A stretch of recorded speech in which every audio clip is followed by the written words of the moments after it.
fast.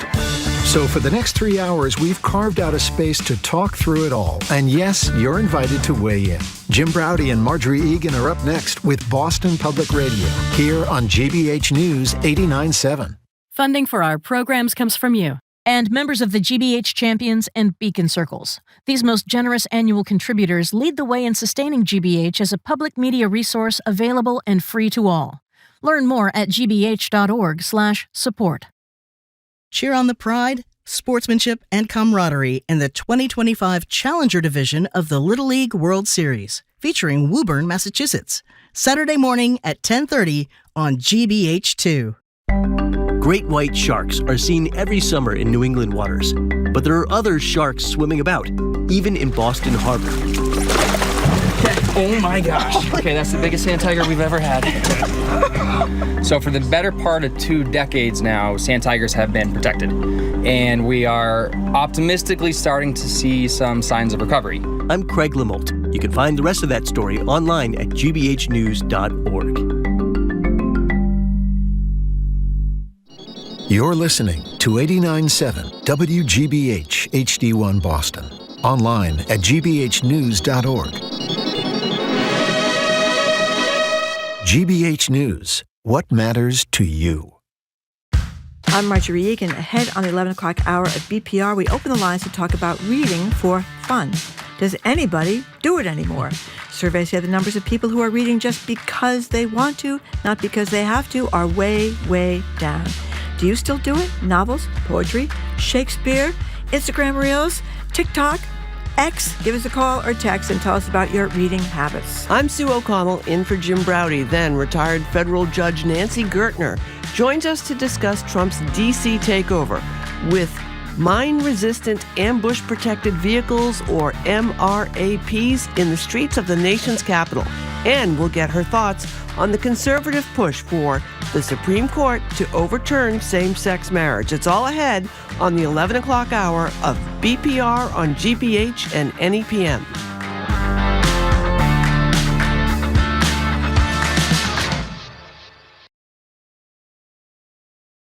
Live from NPR News in Washington, I'm Corva Coleman. The White House has released new details on its trade agreement with the European Union. While Trump and the EU announced the existence of a framework last month, details had been lacking. And as NPR's Danielle Kurtzleben reports, there is still more negotiation to come. Under the deal, the U.S. will impose 15% tariffs on most EU imports, as previously announced. But the U.S. will also charge higher tariffs on European-made cars until the EU lowers tariffs on U.S. goods. The new information is not a formal agreement, but rather comes from a fact sheet released by the White House this morning. And there are still big questions. The fact sheet acknowledges that the two parties will still need to negotiate topics like cybersecurity and rules of origin. In addition, while Trump has touted an expected $600 billion EU investment in the U.S., it's not clear that investment will actually hit those levels. Danielle Kurtzleben, NPR News. Lawmakers in California are expected to take a final vote today on a plan to redraw the state's congressional lines. The proposal is aimed at helping Democrats flip a handful of Republican seats to their control. Lawmakers need to approve the measure in order to put it before California voters this November. From member station KQED, Guy Marzorati reports. Democrats in California are hoping to flip 5 House districts held by Republicans to match the 5 seats GOP lawmakers in Texas are eyeing with their own redistricting plan. California's state Senate and Assembly will vote on the proposed map and on a separate bill calling a November 4th special election. California's current district lines are drawn by a voter-created commission, so Democrats will need voter approval to pass the plan. Republicans in the legislature have filed a lawsuit to block the new maps, claiming they've been unlawfully rushed to a vote. For NPR News, I'm Guy Marzorati in San Jose. Meanwhile, the Texas State House has passed a Republican plan to redraw congressional districts in that state. The Republican-led measure now goes to the Texas State Senate. National Guard troops and federal law enforcement officers are patrolling the streets of Washington, D.C. More reinforcements are coming. NPR's Rachel Treisman reports it's not clear how long they can remain deployed. The Home Rule Act only allows the president to control D.C. police for 30 days without authorization from Congress. Trump said last week he would ask for an extension. The president can use D.C.'s National Guard as long as he wants. The White House declined to answer NPR's questions about a potential timeline for withdrawing Guard troops. Legal experts say they could potentially be removed through court rulings or congressional action. There are also practical considerations. Republican governors in the South could recall their state guards to help with hurricane relief. Rachel Treisman, NPR News. On Wall Street, the Dow is down 110 points. This is NPR. Good morning from the GBH Newsroom in Boston. I'm Henry Santoro. An administrator at Harvard University has told two professors that a Black Lives Matter sign displayed in their office windows would be taken down by this Saturday. The Crimson reports that a letter signed by Anthony Mantilla, the building manager for the Northwest Science Building on campus, was delivered to the two professors. Mantilla claims that the sign violates Harvard's campus use rules, which were introduced in August of last year following heated pro-Palestine campus protest in the spring. The letter also refers to rules that prohibits Harvard affiliates from posting self-mounted displays without advance approval from their school. But the two professors disagree. They say they believe that the window message is not in violation of the rules because the Black Lives Matter sign is posted on windows inside their individual offices and private work areas. The sign has been up for about 5 years. Massachusetts Governor Maura Healey will be in Barnstable today announcing a plan to protect nature and wildlife. It's one that builds off the executive order she signed directing the Department of Fish and Game to develop biodiversity conservation goals.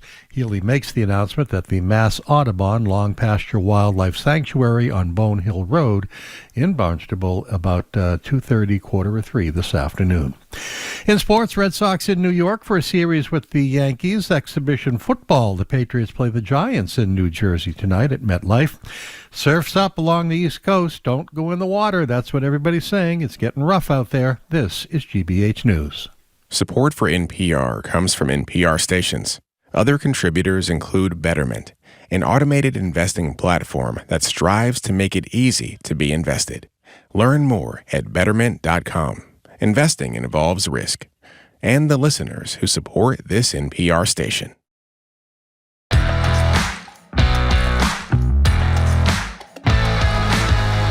Welcome to BPR and GBH and NEPM. I'm Marjorie Egan. Media maven Sue O'Connell is in again for Jim Browdy. Here I am. Yes, you are. Good day, good day. Thank you so much. I think we've been having a lot of fun this week, We have Sue. been, indeed.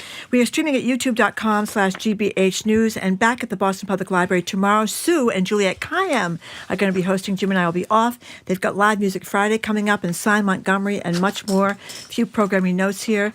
Ask the Mayor of Michelle Wu will take place. The Mayor will be with us 12 to 1 on August 26th, taking our questions and yours.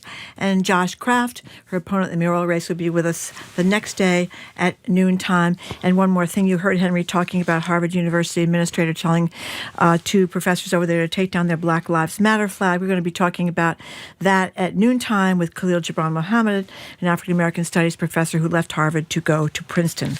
So more on that later. But right now, when was the last time you picked up a book for fun? 2 weeks ago. Oh, I'm very impressed. I'm very impressed. Well, you may be one of the few in the United States of America because this week, universities in Florida and London published new data on American reading habits. And based on the results, you would think that really the majority of us can't read at all. Reading for pleasure is down a whopping 40% from 20 years ago to just 16% of Americans in 2023. A similar study by YouGov found that 46% of Americans read no books at all in 2023. So we're opening up the phone and text lines to you at 877-301-8970, 877-301-8970. Do these numbers reflect your own relationship with reading? Were you, as someone who used to read voraciously, but now hardly skims your own emails? It's interesting gender breakdown in these stories that women are reading much more for pleasure than men, straight men particularly. So how do you think this bodes for all of us? Are the other ways we're engaging our minds, like movies, TVs, radio shows, streaming on YouTube, cutting it? A Lots of people are reading audiobooks. Does that count for reading? I guess it counts for reading. Anyway, since it's still summer, we all make these summer reading lists for the summer. Did you make any progress at all on your summer reading list? And if you are reading, what's your recommendation for us deadbeats who haven't picked up a book since 2023? So you just read a book 2 weeks ago. I did. Good for you. So I want to also, I want to be, completely transparent. I also listen to books. I do read books on I love audiobooks. Yep, I do read books on a screen, sometimes my phone or a computer, usually my phone. And I also read hardcover books. So I do the entire experience. Would you like to know what I read this year yes, so far? Yes, I would like to know. Okay, so I read How to Lose Your Mother, a memoir by Molly Jong Fast. Oh, I bet that was great. Yeah, and Erica Jong, I can't say what she talked about, can I guess? If you can, the zipless you know what. Zipless F words. Right. And that was an audiobook, which I listened to because I wanted to hear Molly Jong Fast. I listened, also an audiobook, Stephen King book, Never Flinch. Oh. I did that. I haven't finished it yet, but I'm reading Abundance by Ezra Klein and Derek Thompson, I think. I listened to It Seemed Like a Bad Idea at the Time by Bruce Valanche. I don't know that one. He's an amazing, he's been in Hollywood for decades. He's hysterical. He looks like a big Muppet. And I listened to that because I wanted to hear him. I read as a hardcover book, paperback book, Yellowface by R.F. Kuang. And right now, I am currently reading as a hardcover book Tomorrow and Tomorrow and Tomorrow. So that's what I'm doing, Marjorie. You little Mensa girl, I'm very impressed. What are you doing? Well, I don't read nearly as many books as I used to, but I've been kind of on a memoir craze, and I realized when I was thinking about what I've read lately, they're all by women. I don't know what that means, and a lot of them are old. I read a Francine Prose book, her memoir of her life. Mary Cantwell, people may know her. She's directed the New York Times. Now she lives she lived. She's no longer with us, but she grew up in Bristol, Rhode Island. She's written a lot of great columns for the New York Times, but she also read a great book, Manhattan, when I was young. It's very nostalgic about Manhattan. So I'm also a big fan of hers. I'm dating myself, but Joan Didion is one of my favorites. I reread her thing about the year of living magical, the year of magical living, about her husband's death. I also like certain mysteries. Tanya French, she's an Irish writer. She writes a lot of really good mysteries and thrillers. And I'm a big fan of Sally Rooney. But you know what was a really good book that I was surprised at? That kid who wrote Why I'm Glad My Mother Is Dead, Jeanette McCurdy. Oh, yes, I read that 2 years ago. That was a great book. That was really good. That's going to be a television show or movie. And then I figured into sexy books, although I didn't find it as sexy as other people did, was All Fours by Miranda July, about her. That one was a big bestseller. So I guess I am a reader. So you are reading. I am a reader, but not as much as I used to, partly because I have to read a lot for work, frankly. Right. See, I read or listen to an audiobook so I don't work. Yeah. Right. I mean, except for the Abundance book, none of these really have anything to do with work or work assignments. And so therefore, if I'm listening to an audiobook, then I'm not listening to a podcast, which are mostly work podcasts or politics podcasts. And if I'm reading on my screen, I'm not looking at X or doom scrolling. Yeah. So it actually replaces that behavior of not reading and being on social media. Okay, we're going to open the phone lines. The big thing is apparently our attention span is dwindled. I'm sorry, what did you say? Our attention span has dwindled to almost nothing. I'm sorry, I got distracted. Oh, that's okay. Bada bing. That was very good. We used to be able to concentrate on things for minutes at a time, and now I guess we're practically down to seconds at a time, which is really terrible. Okay, I think. Marjorie, here's one. Women read more because I think they're just reading smut. Really? Do you think so? Well, I do have a lot of romance. I have a lot of very smart friends, very, very smart friends who the way that they unplug is to read the romance novels, to read the smutty McSmuts. I have a friend who writes them. And so they don't do it for me. But I totally appreciate that. All these romance bookstores are opening up now, and people go in there, hang around. I think there's one in Cambridge, isn't there? There's tons of them. Yeah. So I get it. I watch other things on TV for that kind of hit there. So Okay, let's start with Carol in Acton. What do you think about reading, Carol? I love it. I live for it. I'm addicted. Really? Love it. Okay. Yes, I love mysteries. My favorite recent is Alex Michaelides. He's fabulous. He has those killer endings that you just don't expect. And spell his last name. Right now, spell his last name for us, Carol, so I can write it down. It's like Michael and then Ides. Okay. Michaelides. I love good endings because mysteries often disappoint you with their crummy endings. Yes. I just finished The First Gentleman. Of all things, I never thought I'd get through a James Patterson book, but Bill Clinton, James Patterson, excellent book. Really? I've never read him. Recently. Carol, why do you think you've been able to consistently read when, everyone around us is telling us that we're reading less? Because it settles me. Mm-hmm. I have MSNBC on 24/7, and when I'm not watching that, I read. It just relaxes me. I read every night. I have a routine. I go to bed with a book and read. The other night I was reading until like 12:30 in the morning to finish The First Gentleman so I could go to the library and get my next book. I mean, It's really, That's very impressive, Carol. I Thanks for starting us off and telling us about this Michael guy, Michaelides, whatever his name is, Alex, because that's one of the, as I just said, you don't want to get to the end of a mystery and have it be.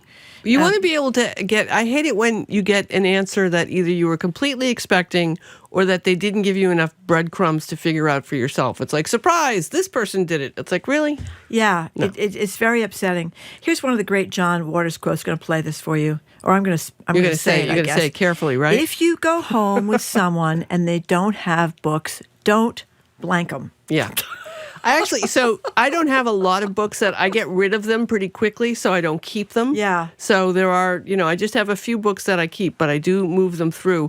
The great Fran Lebowitz, she pretty much understands why we are challenged so much. Let's take a listen to this great author and satirist on her thoughts on books and the decline of people reading them. Before there was television, I would say probably more people did read because there was no other entertainment you could have in your house. More status used to attach to it. People used to pretend to read more. I mean, to me, a book is the closest thing there is to a human being. That's why I think that writers are like gods. I personally have never been able to throw a book away. I have seen books like in trash, and to me, it's like seeing like a human head in the trash, even if it's a horrible book. Human head in the trash. That's a good one. Peter in the car, thanks for calling. Thanks. Long-time listener, now second-time caller. Yay, thank you. I just wanted to say that I'm a straight man, and I've been reading like 5-6 books a week all summer. Oh, great. Really? 5-6. Give us a couple. Well, a lot of them are graphic novels, so those are much faster to read. Yep. For titles I've liked, I just finished The Winged Histories. One I really liked was As Long as the Lemon Trees Grow. Huh. But yeah, I wanted to say that I've been a video game player for a long time. And probably during most of my 20s, most of my 30s, I didn't read. I read 0 books, even though I was an avid reader as a teen. And then when I have kids, which I now do have like a 4-year-old and another young kid, you can't be so into something. They make it hard. Mm-hmm. Those nasty little kids. So now I read. Because I can be, bouncing the baby on my lap and reading, and so now I'm back into reading a lot. So I was one of those people that stopped reading, and then I started up again. So Peter, one of the theses in these stories is that straight men don't read that much because there aren't enough books that appeal to their macho side or something like that. What do you think of that thesis? Well, I'm not very macho, so maybe my experience doesn't translate to a lot of other straight men. Okay. But I'm really into romance books now, and I never liked them as a teen. But now that I'm an adult, and they're really enjoyable to me. Gosh, thank you. Thank you for the call, Peter. I got to get to one of these romance bookstores. I'm missing out, I think. Well, I'm missing out. Do you like romance shows? Do you like rom-coms? Do you like fantasy of romance? It's you don't really strike me as someone who does Marjorie. Well, I did like, I did like some of those Hugh Grant movies. Those Julia Roberts, and I don't know. You know what? The truth is, people always joke that Jim and I work for 3 hours a day. We have to read a lot. Yes, and that does cut into my romance watching time. Or what the difference though between reading like we have to do to prepare and reading for pleasure is that you have to pay more attention when you're reading to prepare. Because you're also trying to think of questions. You do. You're learning things. You want to remember things. You're structuring things in your head. And when you're reading a book, it's unfolding for you, and you don't have to think. Yeah. Yeah. Well, that's why people talk about books to read on the beach in the summertime. Right. You don't want heavy lifting on the beach in the summertime. Somebody was talking about trying to slog through Middlemarch, the 8-part George Eliot, which I've not, I must admit, ever read. But she talked about how she's going and going because she feels like she needs to finish it, but it's really been a slog. Then she had AI try to give her the summation so she could move a little faster. Yeah. That's what's going on. Yeah, I carried War and Peace around with me for like 5 years, and then I decided... Yeah, the Russian novels. I didn't really care about that. What's the problem with Russian novels? They're in Russian. That's the English versions, of course, is that they have these names, and they keep changing the names. Right. You have to keep a list of which person has which nickname, because you can't keep track of them. Can't do that. All right. Diane Quincy, what do you think? Hi, everyone. Long-time listener, fourth-time caller. Thank you. Welcome. They need to take this, I can't think of the word. They need to take this poll again. They do? Everyone I know reads. And we're always, and I want to say 50 people, my sister and her whole family, myself, I'm in and out of I love the library. I've had a newfound love for the library. Why spend money on books? Mm-hmm. And a lot of times I go into the bookstores and I take pictures of the books so I can get them at the library just to save some money. And, my daughter, her wife, everybody's reading that I know. Well, Diane, you must hang with an intellectual crowd. That's all I could say. What are they reading? Are they reading novels? Are they reading nonfiction? Are they reading romance? Are they reading sexy stuff? I know myself. I like to read books with some depth. Yeah. I'm not a Danielle Steele. Even Kiss 108, one of our stations, popular stations here, there's a one of the broadcasters there. She has her own book club. Really? Yes. Many young women. They're all there, and she features a lot of. I think it's Ellen Hildebrand. Oh, Ellen Hildebrand. Yeah, we had her on the radio. She's the one that writes about Nantucket. There's always these I sat murders. I sat in front of her sister on the ferry, actually, and Diane, met her sister. Thank you for that call. Yep. And she had that TV The series. TV show with Nicole Kidman was in it, yes. And the guy who played Marty Baron in Spotlight, what's his name? Scribner. He's got a great, Leif Shriver. He's got a great voice, doesn't he? Yes, he does, Yeah, indeed. that was like, I watched that when I had COVID, because talk about light and airy. Yeah, it was good. It was light and airy, but it was good. 8777, whoops, not 3 7s, 877-301-8970. What are you reading? Why are we reading less than we were? And are you concerned about your ability to focus, your attention span, your concentration span? That's one of the theories, is that because we're looking constantly at X or we're getting emails or we're getting phone calls or whatever it is, or going online, Instagram, et cetera, that we're not able to maintain our attention. I will bail on a book much more quicker than I used to. Like now, if it's not, I just don't, I give up. I don't spend any time on it if it's not really getting me after a couple of chapters. And I do find if I'm on my phone reading, if it starts dragging just a little bit, off I go to another app to take a look around, but I come back. Yeah, that's a different thing, reading on the phone or reading on a tablet. I like to write in books. That's why I can't. But you know what I love about doing it on the screen is that I can look up words very quickly. Well, that's true. And I love that. Yeah, I'm often challenged by the words. Yeah, me too. What does that mean? Andrew from Fall River, welcome to BPR. What are you doing? Hey, good morning. Good morning. So I'm 30, and I think for maybe about a 10-year hiatus out of high school, I did not read for fun whatsoever, did not pick up a book that I didn't have to for school. And I've recently fallen back in love with reading, and it's definitely a mix of fiction and nonfiction. On the nonfiction side, I read the entire Red Rising trilogy, there's 6 books by Pierce Brown. Those are fantastic. Wow. And then for the nonfiction, I'm definitely into space, the space race.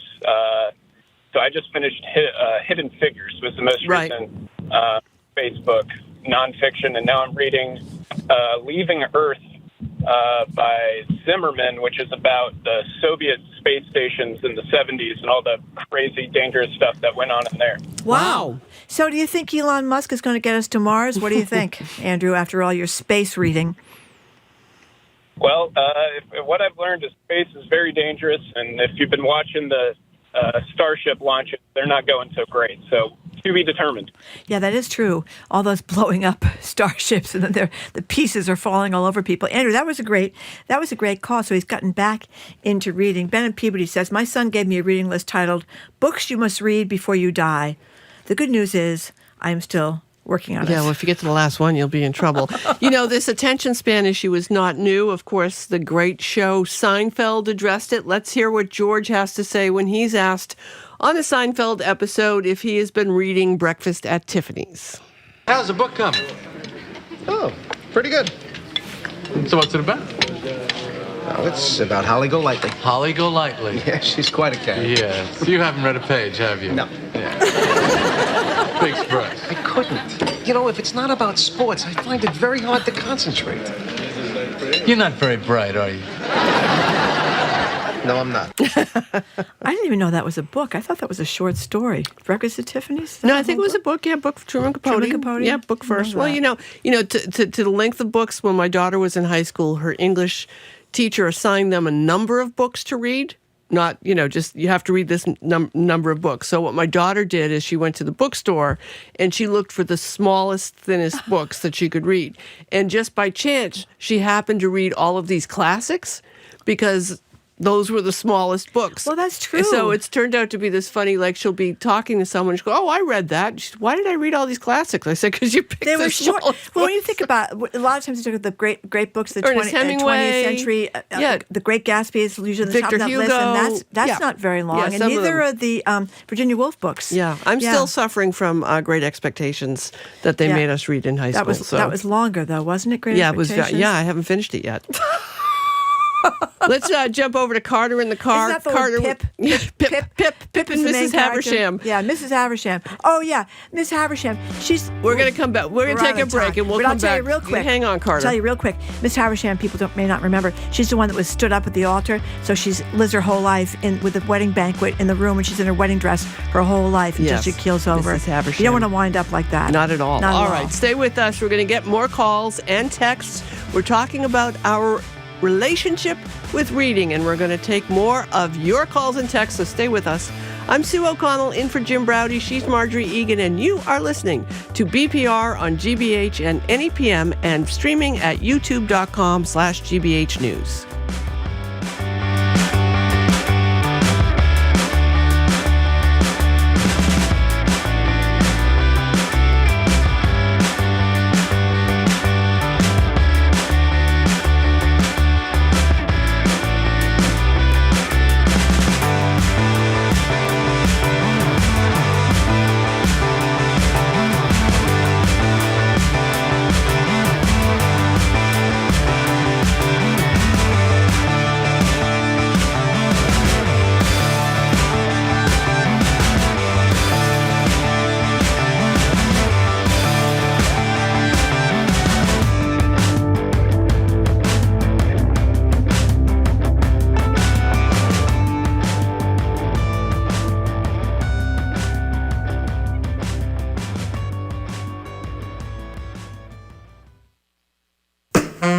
I'm Jared Bowen. Today on The Culture Show, a new play traces the highs and lows of Joan Rivers' legendary career. Melissa Rivers, the executive producer, joins us to talk about what it took to bring her mother's life and legacy to the stage.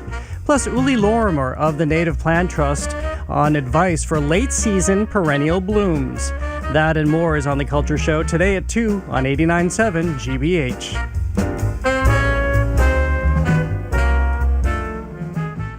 Our programs are made possible thanks to you. And the Museum of Printing in Haverhill, preserving the history of graphic communication from typewriters and presses to computers and copiers. Their expanded exhibit of rare and historic Bibles is now on view. More at museumofprinting.org.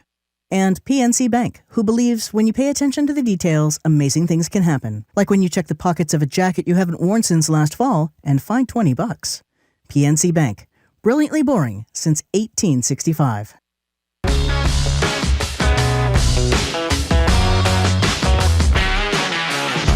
Welcome back to BPR on GBH and NAPM. I'm Marjorie Egan here with our media maven Sue O'Connell in for Jim. We're streaming at youtube.com/GBH News. If you're just tuning in, we're talking about reading books. Do you still read for fun? And if you have any advice for the 84% of Americans who do not read for pleasure these days, at least consistently, and one of the theories is that we don't have the attention spans anymore or the patience to sit through an entire book, that women read more than men, and that and if you look at men, gay men read more than straight men. I don't know what that's about. The theory is there's not enough, I don't know, war books or something like that. There's plenty of war books. Believe me, there's mean? plenty of historical fiction. There's plenty of World War II, plenty of books about Rome, which men apparently love to think about a lot. So there's plenty to read. And that Sebastian Younger guy has written all these books, about Iran and Afghanistan and all that kind of stuff. Plenty of bad news books. So plenty of bad news books. All right, let's go to Carter, who's been standing patiently by in the car or sitting in the car. Carter, welcome to Boston Public Radio. Yes. Hello. Hi, Carter. Hi. Can you hear me? Yep. Sorry. First-time caller. Just started NPR for the first time after the whole debacle with fundraising and whatnot. I know, it's terrible. I'm a 20-year-old straight white guy in a fraternity who goes to UMass, and I used to read voraciously when I was a kid. Probably read through the Harry Potter series a dozen times over. Oh, God, and then COVID happened, and I stopped reading as much and started doom scrolling and playing video games and really fell out of reading. But when TikTok was going to get banned, I deleted it and have recently got back into reading a lot more. I took my last Gen Ed, which was a class on graphic novels, and read a bunch of books there. And I finally just finished The Fellowship of the Ring 2 days ago, actually. And I'm halfway through The Two Towers and the Lord of the Rings series, and I'm loving it. I'm about to go camping. I'm going to try and finish that one and start Return of the King. So I don't know. Hey, Carter, one of my fraternity reads. Carter, I'm curious because you're 20. How much do you miss, if you do miss, TikTok? I really don't. I'm loving the fact that I have a lot more free time and that I'm not just sitting in my bed or sitting on the couch in my house, just doing absolutely nothing but sitting on my phone. Reading feels a lot more productive, and even just watching a full TV show or a movie feels a lot better than just watching a 30-second video and then another 30-second video and then another 30-second video. All right, Carter, good Carter, for you. that was a great call. Thank you. Appreciate that. Thank you very much. All right, Tom from Lynn texted us. I read the New York Times 7 days a week, mostly just the headlines, but every so often I read a good article. It takes a lot out of me. I am reading a Dennis Lehane book, another great author. Oh, but local guy. I think I read it already. Don't tell me how it ends. I can't tell you. These books that are The Woman in the Window, The Woman on the Train, The Woman in the Kitchen, The Person Across the Street. I have rebought a couple of those. And also the Patricia Cromwell, which I enjoy reading quite a bit. She's a great mystery writer. But sometimes I buy a book I already read, and then I get 4 chapters in. I think I read this one already, so it gets a little complicated. Well, there's Sally Rooney. She did that, the book Normal People, which became a great TV show, and I was all into her. And then I realized I was was the same thing. Why am I buying Intermezzo? I already read Intermezzo. I forgot I read Intermezzo. That's one of the problems. You forget some of the books that you read. Sally Rooney is another Irish person. That's right. Sue O'Connell, Marjorie Egan. Here we are. Promote these Irish people. Well, let's go to Rhonda in the car. Rhonda, what's on your mind? Well, I found that I used to be a sales trainer, so I used to travel around the country. I was on planes, 4 planes a week, basically. And it was easy to read because you could read in the airport or on the plane. And I would love to pick up the latest David Sedaris. And he's a riot on the plane. And everybody on the plane would be looking at me going, "What are you reading?" Yeah, he's great. And then I stopped traveling so much, and I got busy with work, and I stopped reading so much. But then I got on this health kick, and so I'm on the treadmill every day, and I find it's great for audiobooks. So now I just finished Ta-Nehisi Coates' The Water Dancer, which was amazing. Oh, yeah? That took me away. Yeah, that was amazing. That was a great book. Did he narrate it, Rhonda? Did he narrate it himself? Or is it somebody else? Yes, he did. He did. Yeah, that makes a difference, I think. Yeah. It was great, though. I think that you have to find time. It has to be convenient, for me anyway, to be able to read like that. So when you have downtime, if you're on a treadmill, if you're in a plane, or if in the summertime you're at the beach, I like to read Vanity Fair articles. I find that those can take you away, too. They're great. Thank you for another great call, Rhonda. So we have a lot of readers here. Yep, we have anonymous texter. I have to disagree with the poll. I'm a straight blue-collar male, and I read most nights. Currently, Dennis Lehane, another Dennis Lehane binge. I like classics and short stories, so that's good. Yeah, Dennis Lehane writes great. Oh, here we go. Jeff from Newport, Rhode Island. He's getting to the bottom of this, so to speak. Hi, ladies. I'm gay, have more time to read because I have no children and I don't watch sports. Well, the time thing, it makes so much sense, clearly. I mean, we have all sorts of people texting us and saying that they could never read anything. Now they're retired and they're reading like crazy. So I think that is about it. Gail from Brookline says this is a great change from our usual Trump derangement syndrome discussions here. You're welcome. There you go. You're welcome. Anonymous texter wants Jim to release his memoir. What would the title be? Otherworldly, Views from the Hot Bar, Often Right, Never in Doubt, Spencer's Life with Dickie. Okay, Maria, we've got just about a minute left. And from Methuen, tell us what's on your mind. Oh, thanks for taking my call. Sure. Long-time listener, first-time caller. Thanks. I have always been an avid reader, ever since I was a child. I found that during COVID, when everybody was binge-watching on Netflix, I shut off the TV and just started downloading a ton of books onto my Kindle, usually these murder mysteries that are set in the UK. But interestingly, my cousins and I, we're all in our early 60s, decided to start a cousin book group because we're kind of all over the place, and it was our way to catch up on Zoom. And we had our kids join us who are all in their late 20s and early 30s. And so there's like 10 of us. And the younger generation, if you will, is as avid readers as we are. That's great, Maria. We have to leave you there. That's a great idea. We appreciate you calling and carrying those COVID things forward. So thanks so much, everybody who called and texted us about your books. It was a nice break from some of the news of the day today. And we've got another nice break coming with some serious topics with retired federal judge Nancy Gertner. So stay with us. I'm Sue O'Connell, in for Jim Browdy. She's Marjorie Egan. And you are listening to BPR on GBH and NEPM. And we are streaming at youtube.com/GBH News.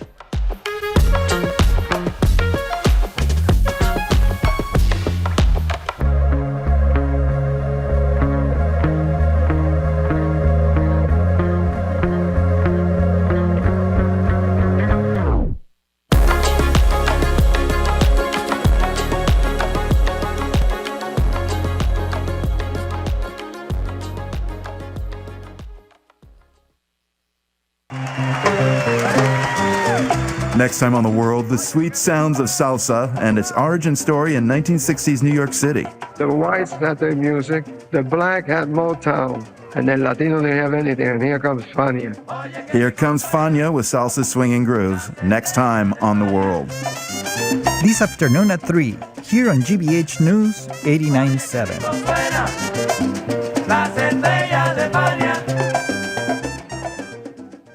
Support for GBH comes from you. And Babson College. You can learn to lead with impact and become a driving force for change. Babson's virtual graduate admissions workshop is on August 27th. Registration at babson.edu. And the Cape Cod Foundation, committed to building resources to support community life on Cape Cod, including environmental conservation, arts and culture, and community development. Learn more at capecodfoundation.org.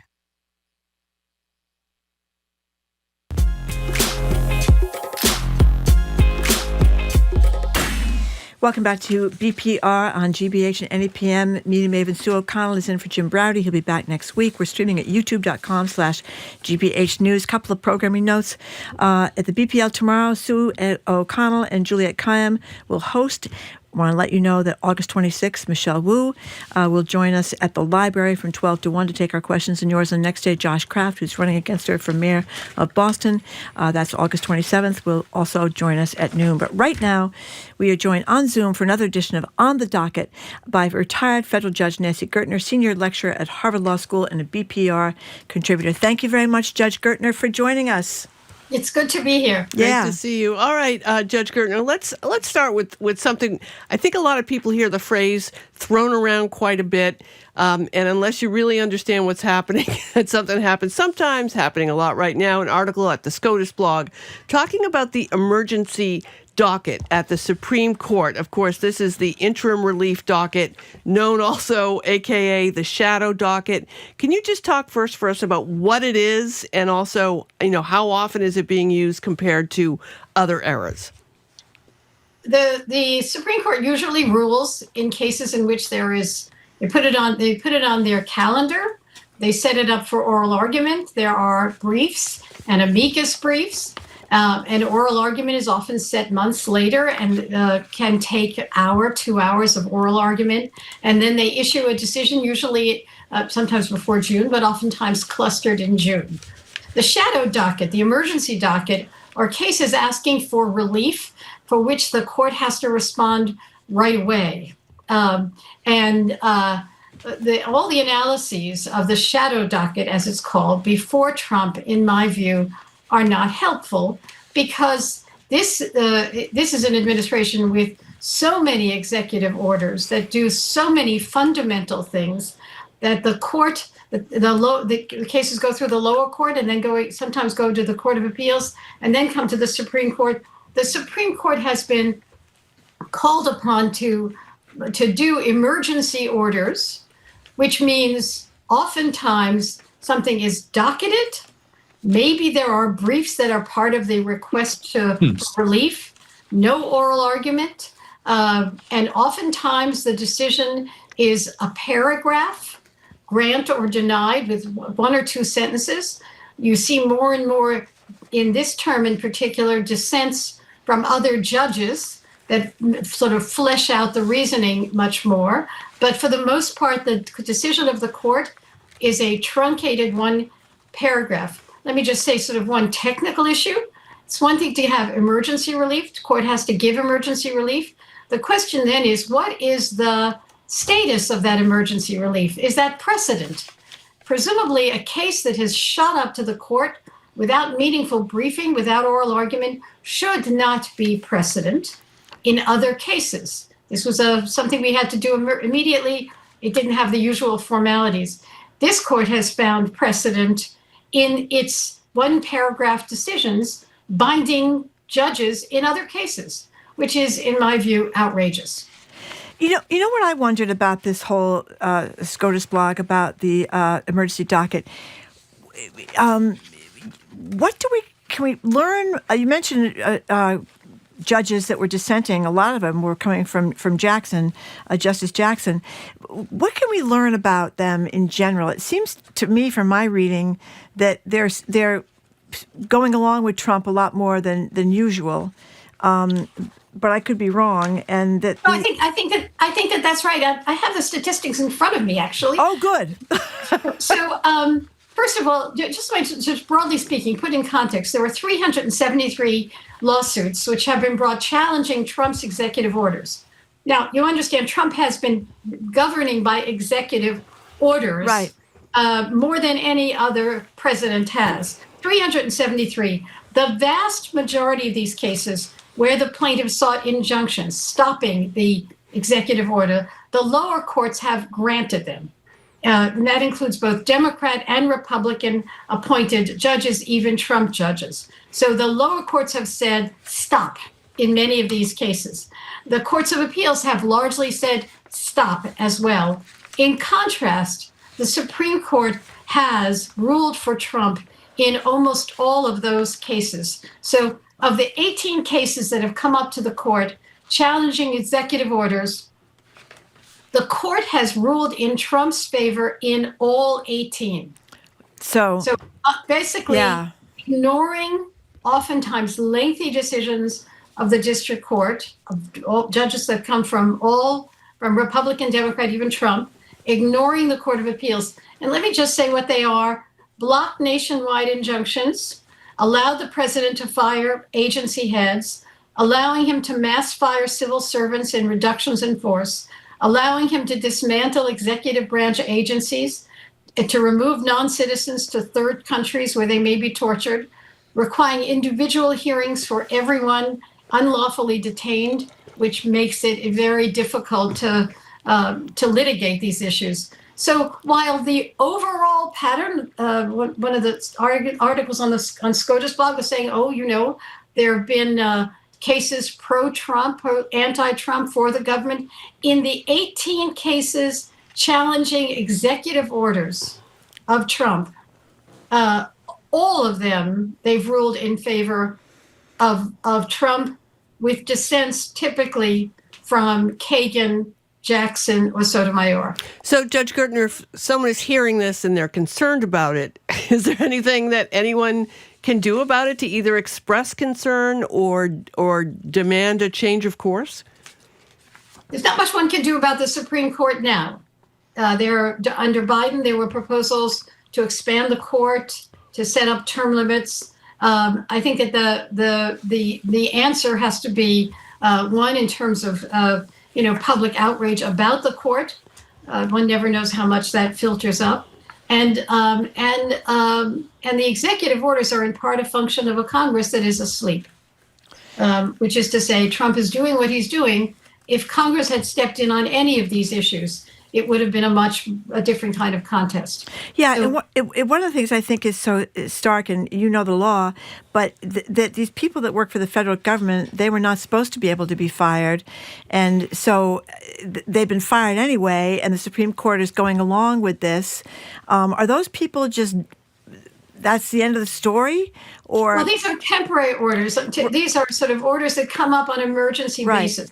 Do I need an injunction to stop the practice while the case is being litigated? So many of these cases, there continues to be a trial at the lower court that may ultimately say this reduction in force was illegal or this firing was illegal. But people have left. But the problem is, too, that the people will have lost their jobs in the interim, will have lost their income, and maybe they can get another job, and maybe they can't. So it seems like the protections that the American workers understood when they went into a job are kind of out the window, and you can sue, but you may have to wait 2 years or 5 years to win. This seems so. That was why the people were going for emergency relief, which is, I have a personal example, which is my daughter-in-law was part of the mass firing, and while at the lower court the mass firing was enjoined,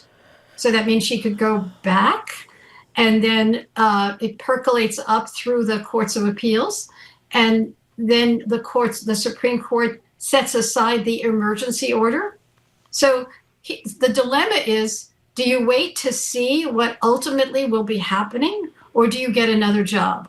And so to some degree, even if Trump loses all of these cases, the workforce has been decimated. Yeah.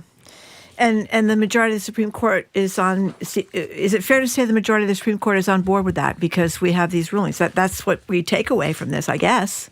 They are on board. It appears from these rulings with a view of executive power, a view of presidential power that we have never seen before. We're speaking with retired federal judge Nancy Gertner. Judge Gertner, it's no secret that for many conservatives, disbanding and getting rid of the same-sex marriage right is definitely on their list.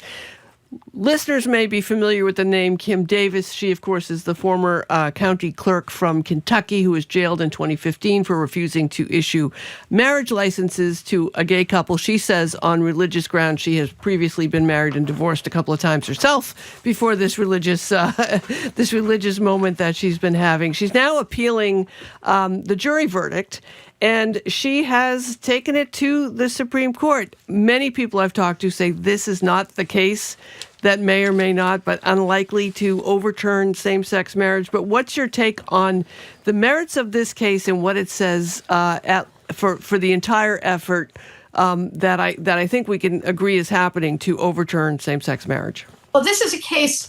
I think that people think that this may be unlikely to get Supreme Court attention because this is more about violating a law than, in other words, there was an existing law that she was to follow, and she refused to follow it on a conscience basis, so supposedly. And if we allow people to regularly do that, there have been lots of cases in which the court has done that for abortion. But if we let the court do that with respect to, whether or not you can have access to the courts, someone would say, I disagree with what your claim, so therefore I'm not going to let you in the door. This is a unique kind of case about following the existing rules of access to the court. And so I would doubt that this is the one that would deal with same-sex marriage. Justice Thomas, in the abortion decision, in the Dobbs decision, said, the other conservatives were saying, don't worry, we're not unraveling all the privacy cases, birth control, abortion. We're not unraveling everything, even same-sex marriage. Thomas, in his concurrence, says, oh, yes, we are. Yeah. Oh, yes, we are. So there is some support. This is now not based on a legal interpretation. This is based on a gut interpretation. I do not believe they will go that far. I frankly believe that even though logically the rationale of Dobbs should lead to the undoing of same-sex marriage, I do not believe that they will go that far. The ruling, I want to say the ruling is baked into the public. Of course, so is abortion. But I don't think that they will take that step. I think that the reason that the judges in the majority in Dobbs were quick to point out that this is not going to go that far is that they understood the implications of this. So I don't think they'd go that far. Well, how about birthright citizenship? We just talked to you about this earlier when the issue was about the local injunctions, whether they could go nationwide, and the Supreme Court ruled that they could go nationwide. But they just danced around the birthright issue, which apparently the Trump administration is still trying to get back before the Supreme Court. And, as many commentators have pointed out, this kind of challenges the 14th Amendment citizenship clause. So do you think they're going to avoid that one too? I don't see how they're going to avoid. Well, they're going to avoid it. There have been cases throwing out birthright, the rule barring birthright citizenship. It'll be then up to the government to take those cases up to the Supreme Court, right? Because they will have been the losing party. And they may not take it up. They may prefer not to have a decision from the Supreme Court. And the reason why they may is that I think that they know they're going to lose on this issue.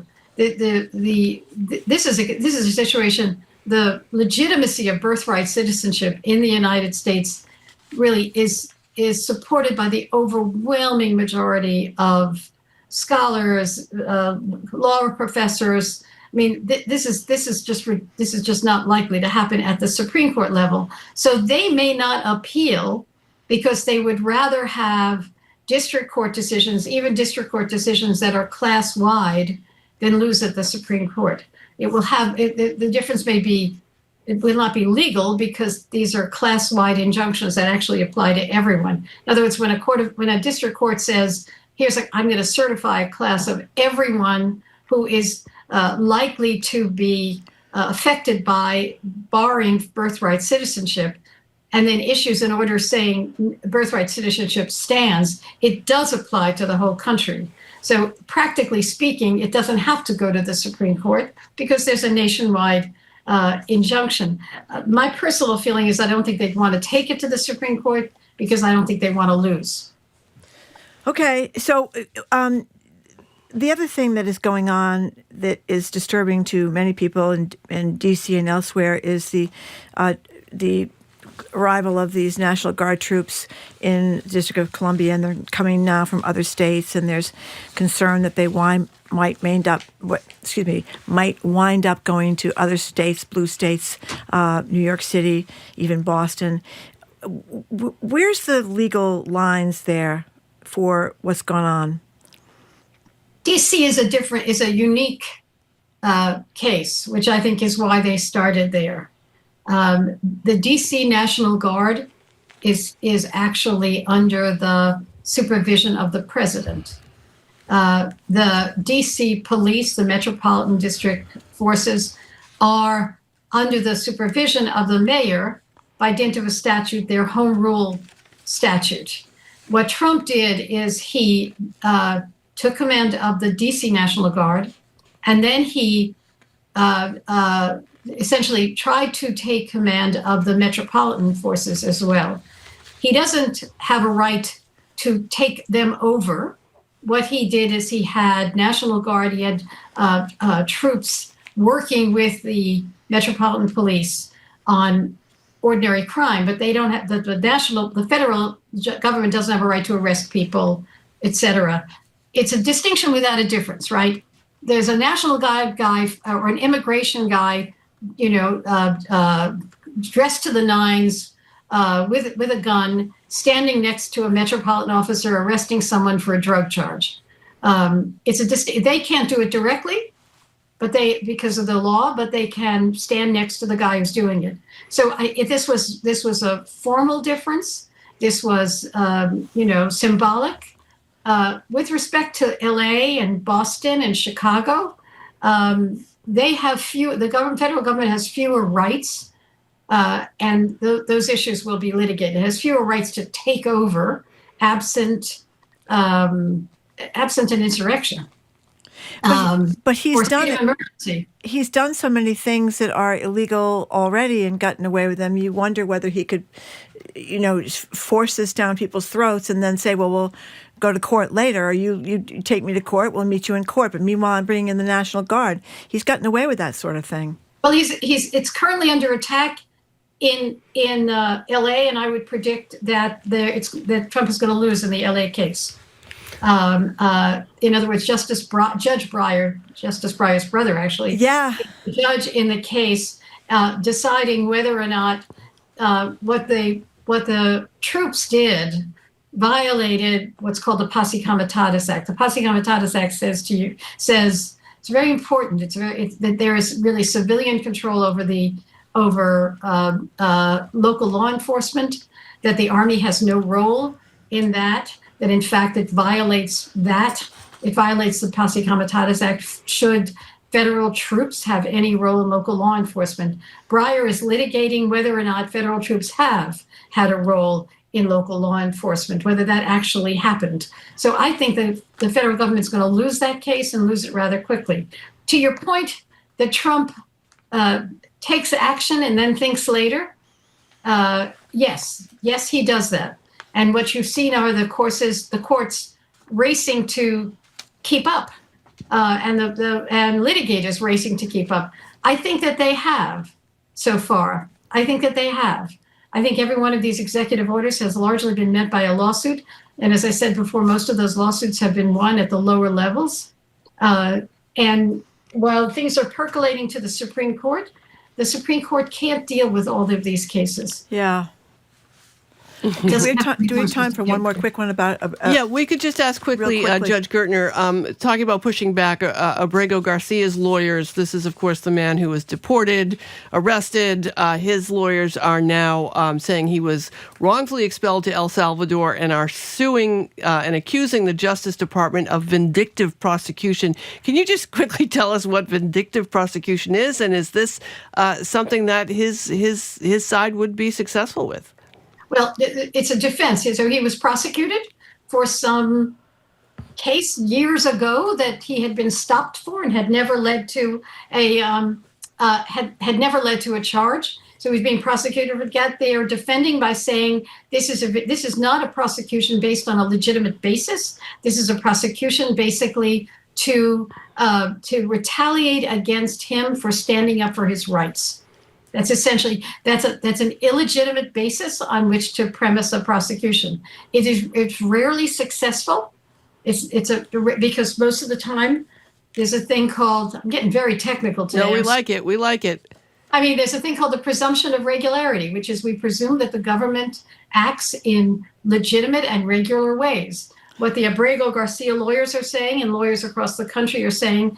That may be so for other governments, not this one. We presume that they are doing this for the purpose of justifying what they did to this poor man by charging him, trying to get a conviction, to justify him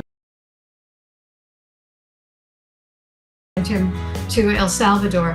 If you're bringing this for the wrong purposes, you're bringing it to get back at him, not because he actually did anything wrong. Usually fails, but may well succeed in this case. We'll have to Judge leave it there, Gertner, Judge thank Gertner. you so much. Thank you so much for joining us. Thank We you. appreciate it. We say goodbye to everyone at any PM, but stay tuned for the fabulous 413 starting at 3 this afternoon. We're going to continue here in Boston. Coming up after the noon news, Princeton's Khalil Gibran Muhammad. I'm Sue O'Connell in for Jim Browdy, and she is Marjorie Egan, and you are listening to BPR on GBH and NEPM and streaming on youtube.com/GBH News.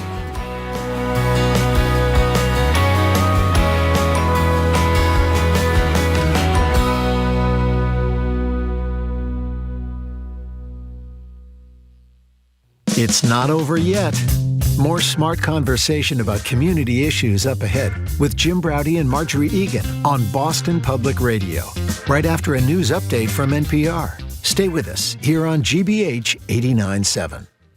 Funding for our programs comes from you. And Acera School in Winchester, committed to cultivating curiosity for grades K through 9. From woodworking to fine arts, engineering, and physics, Acera's teachers are dedicated to unlocking each student's potential. More at aceraschool.org. An unlikely group of spies go behind enemy lines to turn the tide in America's fight for independence. Catch a new episode of Turn, Washington's Spies, tonight at 9 on GBH 44. You're listening to 89.7 WGBH HD1 Boston. Online at gbhnews.org. GBH News. What matters to you? I'm Marjorie Egan. Ahead on hour number 2 of Boston Public Radio, Princeton professor Khalil Gibran Muhammad offers thoughts on Trump meddling with the Smithsonian, black mayor speaking out against Trump's focus on the District of Columbia, and a new whites-only housing development in Arkansas. I'm Sue O'Connell in for Jim Browdy. Then, legendary environmentalist Bill McKibben says the sun is having a moment 4.6 billion years into its life. He'll discuss the future for solar energy in light of his new book, Here Comes the Sun. All that plus our Two More Things segment next on BPR 89.7 GBH.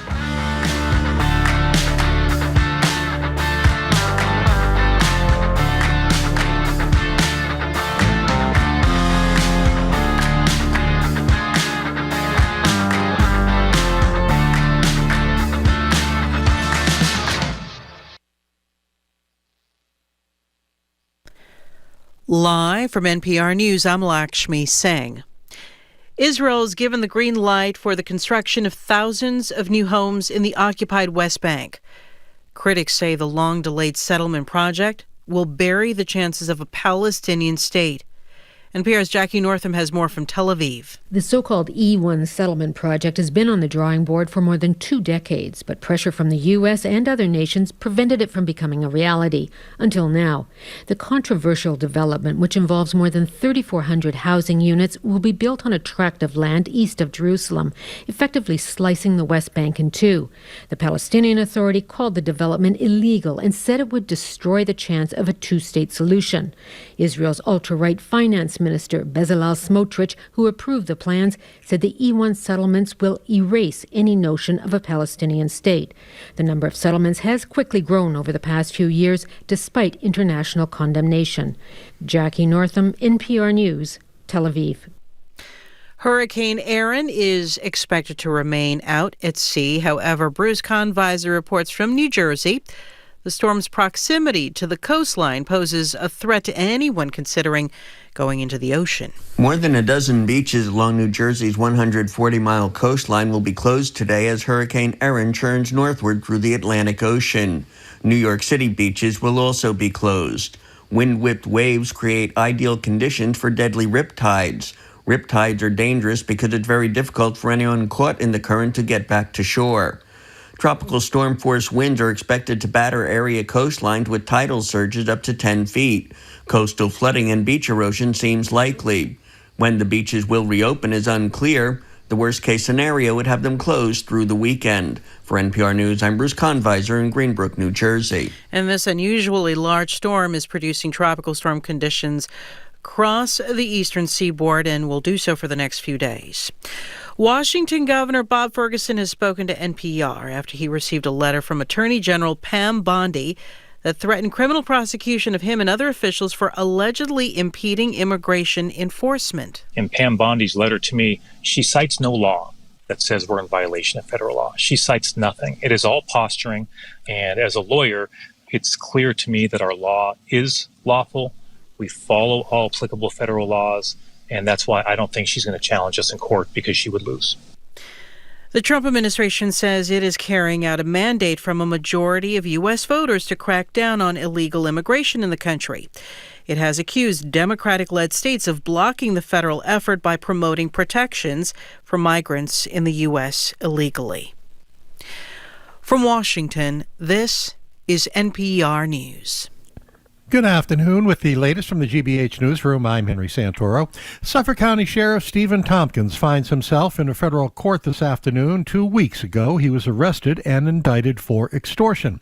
GBH's Soraya Wintersmith reports his lawyer says he plans to fight the charges. In a statement to GBH News, Tompkins' attorney, Marty Weinberg, says the sheriff vigorously and unconditionally asserts he did not commit the acts outlined in the federal indictment. Tompkins is accused of pressuring a cannabis company executive into letting him buy discounted stock, then pressuring the executive again to refund his investment after the stock lost value. Tompkins himself has not given any public statements since being arrested in Florida earlier this month, but he has resigned from the Board of Trustees at Roxbury Community College. Tompkins' arraignment today will be at the Moakley Courthouse in Boston's Seaport. Soraya Wintersmith, GBH News. That arraignment will take place at 2:30 this afternoon. Town of Brookline moving forward with a controversial proposal to allow a Boston nonprofit to buy a property north of Coolidge Corner where it plans to provide housing for parents recovering from substance use disorders and their children. The Select Board voted Tuesday to grant Victory Programs Incorporated the right of first refusal to purchase the property at 16 William Street from another nonprofit, the Pierce Center, which is moving its lodging house for adults with developmental disabilities to a different location. In the lead up to the meeting, a petition calling on the Select Board to reject the proposal launched by Susan Freed, who lives near the property location, had gathered some 272 signatures. 67 degrees, this is GBH News. Support for NPR comes from NPR stations. Other contributors include Capital One, offering their premium travel card, Venture X. What's in your wallet? Terms apply. Details at CapitalOne.com. And listeners like you who donate to this NPR station.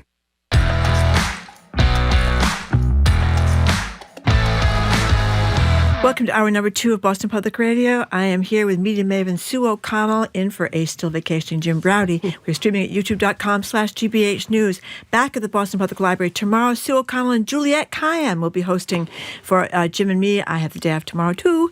Live Music Friday, Press Play, and Natural Sign Montgomery. A couple of programming notes. Michelle Wu will be with us, Mayor of Boston, for another edition of Ask the Mayor. On August 26th, she'll be there from noon to 1. The next day, Josh Kraft, who is running against her, will join us at the library at noon. Right now, though, we are joined on Zoom by Khalil Gibran Mohammed, professor of African American Studies and Public Affairs at Princeton and a visiting professor at Harvard's Kennedy School. He joins us monthly. Thank you very much, Khalil, for coming in. Much appreciate your time.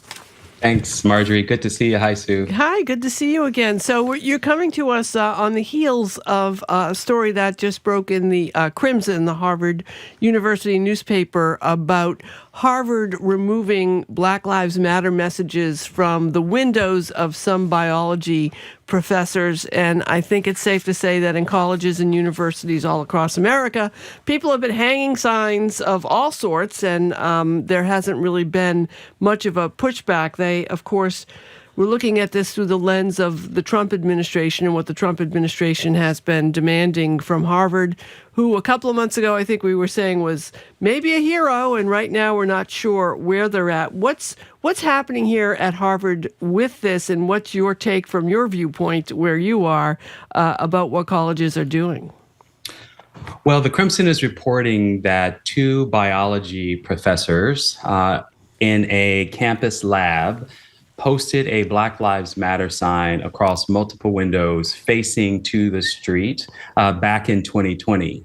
And until this summer, no one moved to remove those signs. The reporting does not indicate whether people had complained about them or if there were efforts up till now. But what we now know is that the university has ordered, according to Dean of Science Jeffrey Lichtman, that the sign be removed by August 23rd. And this is in response to changes in campus use rules in effect in August 2024, which, of course, as you've already noted, is what I would argue bad fruit of a poisonous tree planted by Donald Trump and his administration. But I guess to me, this seems so. I mean, a lot of people are rooting the most powerful, richest university in the United States.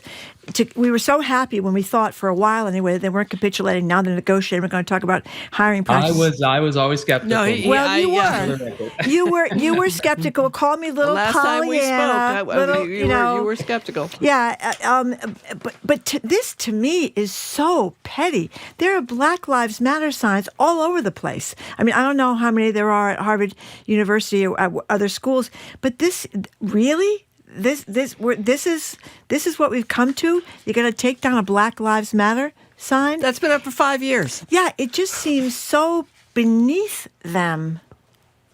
Well, it does beg the question about what Harvard plans to do when it comes to upholding so-called viewpoint diversity. We know that the Trump administration, when it means viewpoint diversity, it means a pro-white nationalist movement to restore America to its former glory of segregation when minorities in this country did not have civil rights protections. That is crystal clear in every aspect of this administration. But for Harvard University, it is not clear what they intend when they claim to support academic freedom in defense of the university.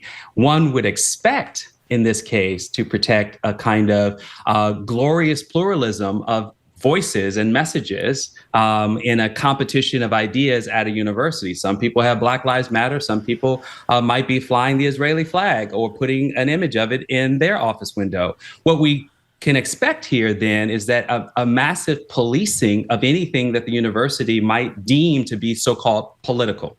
Yeah, like Save Ukraine or Free Ukraine anything. or That's something right. like that. Can I play devil's advocate for just a second? Okay, go ahead.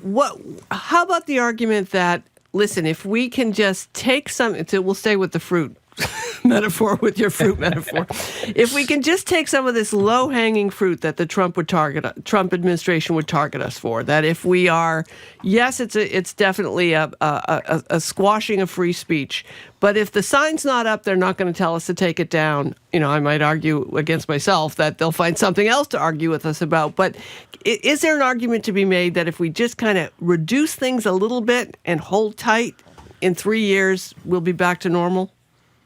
No, I don't think so, because precedents are being established here that will be codified not only in Harvard's rules of conduct, but that will be used in future Supreme Court cases where what's happening at Harvard right now will be cited as evidence one way or another to pursue what is a fascist agenda. We're not going to be out of the thick of this for a generation, because despite Donald Trump's limited 2 terms, at least currently, the entire Republican Party is on board with this.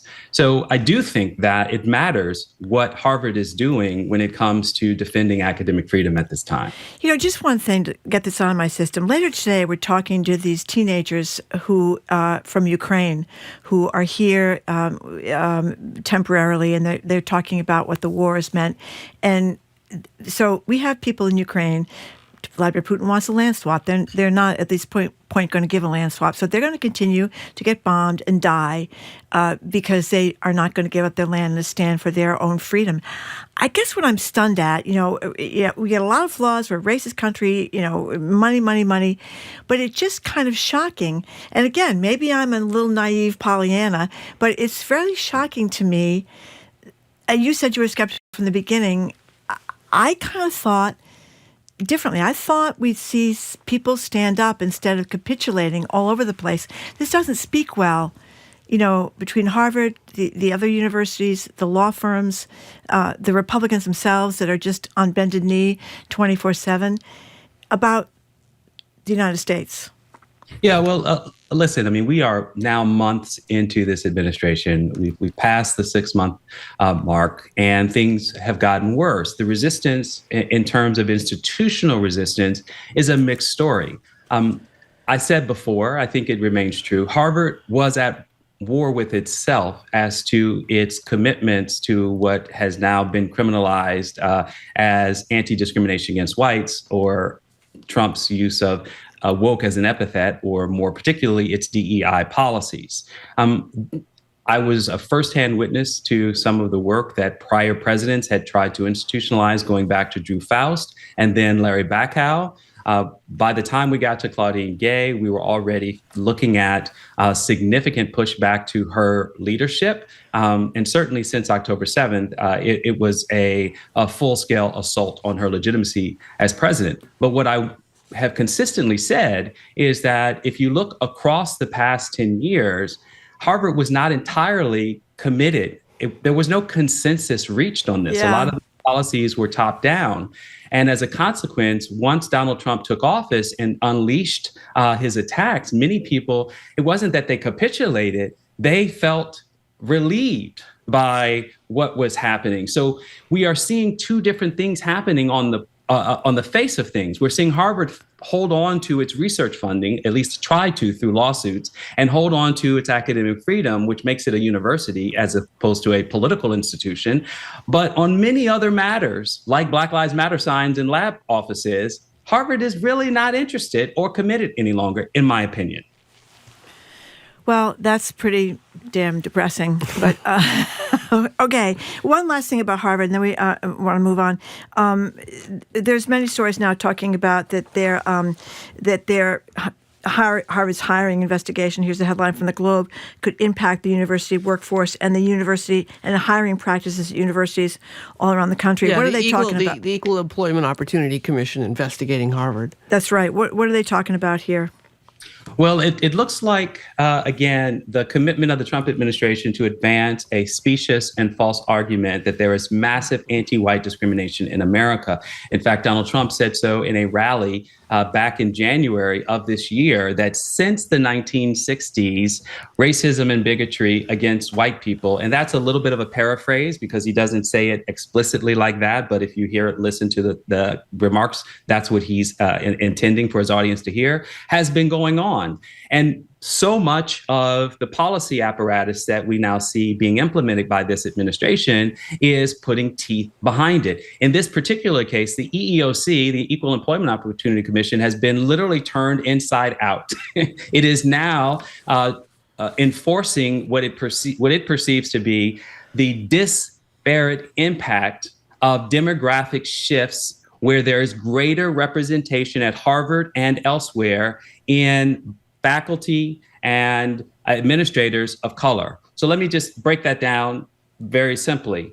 Because Harvard has been publishing data to show that Harvard has become less white and less male over the past 10, 20 years, the administration is now using that as prima facie evidence that Harvard has been actively discriminating against whites, Asians, and heterosexual people. So that is what the EEOC is now being weaponized to do, which is the complete reverse of the various populations that have been historically excluded from these institutions. And just to make it painfully clear that Harvard remains, last I looked, about 70 plus percent white in terms of its faculty representation. And where I was at the Kennedy School, it was about close to 80% white in its faculty representation. It may be getting better, but the fact of it getting better by our language is now evidence for the EEOC that there's active anti-discrimination or discrimination against whites. So would that logic hold that if before this report was done, if there was no growth in minority or women hires, that therefore they were discriminating against? I mean, it's sort of like, it makes my mind explode in that, the argument that they're making proves the argument of why there was a problem, right? Sue, that is spot on. In fact, law professors have already noted that the Trump administration, in one of its earlier executive orders, dismissed the use of disparate impact to identify ongoing structural racism as no longer binding or evidentiary in cases of class action discrimination lawsuits. And yet, they are using the same logic in support of white people. So it doesn't make sense. It is not consistent use of the law. And that's where we are in this moment. Okay. It's only going to get worse. We're going to keep talking to you in this moment. It's continuing to get worse. Yeah. So we spoke with Congresswoman Ayanna Pressley yesterday. She spoke about what's going on in Washington, D.C. with the National Guard. There is just straight out racism attacking black and brown boys. You've talked extensively about this. What do you think? Well, listen, we've never seen the president take command of a local police agency. A special case precisely because the law does allow for such. But until now, this has never happened before. Here are the facts. Crime in Washington, D.C. has been declining since a COVID pandemic spike, which was true across the country, not just in Black cities. It is estimated that violent crime in particular has dropped about 30%. So the argument that the Trump administration is making, as the president has described Washington, D.C. as simply a hellscape, and denoting that every essentially city led by a black mayor is similar, pointing out Oakland, Baltimore, Chicago, all of which have experienced declines in their crime rates. So again, this is, as many have noted, either a form of perverse distraction from the Epstein files and the ongoing revolt by elements of MAGA to call for release of that information, and Trump is trying to distract us, or it is, I should say, and/or a dress rehearsal for further militarization of federal forces across the United States, similar to what we saw in Los Angeles to put down so-called immigration or sanctuary city protests, which had never become violent in the first place. I asked Congresswoman Pressley this yesterday, and I'll ask you, do you think a response to this might be for those folks who live in cities and towns and neighborhoods that actually are having a spike in crime and do feel dangerous, that maybe they should send a list to Donald Trump saying, hey, can you deploy some National Guard folks to this neighborhood? Instead of standing in front of the Lincoln Memorial. I mean, I know here in the South End, there have been some folks in Boston who say the overwhelming issue of folks who are dealing with addiction has been problematic, and they toss around the idea of having the National Guard come in. Obviously, a totally different thing because of it being state deployed rather than federally deployed. But I think we can agree that this stunt never really does solve crime issues. But if you were going to call the National Guard in, I think we could come up with a list of 10 places in America that need it more desperately. Well, not only that, but of course, we saw the deployment of we saw the lack of deployment under Donald Trump to put down the insurrection on January 6, 2021, and then subsequently when he took office in 2025 to issue mass pardons for people, some of whom had committed acts of violence against law enforcement directly. So people cannot get lost in the real everyday concerns of people when it comes to crime victimization. And let me make another important point on this.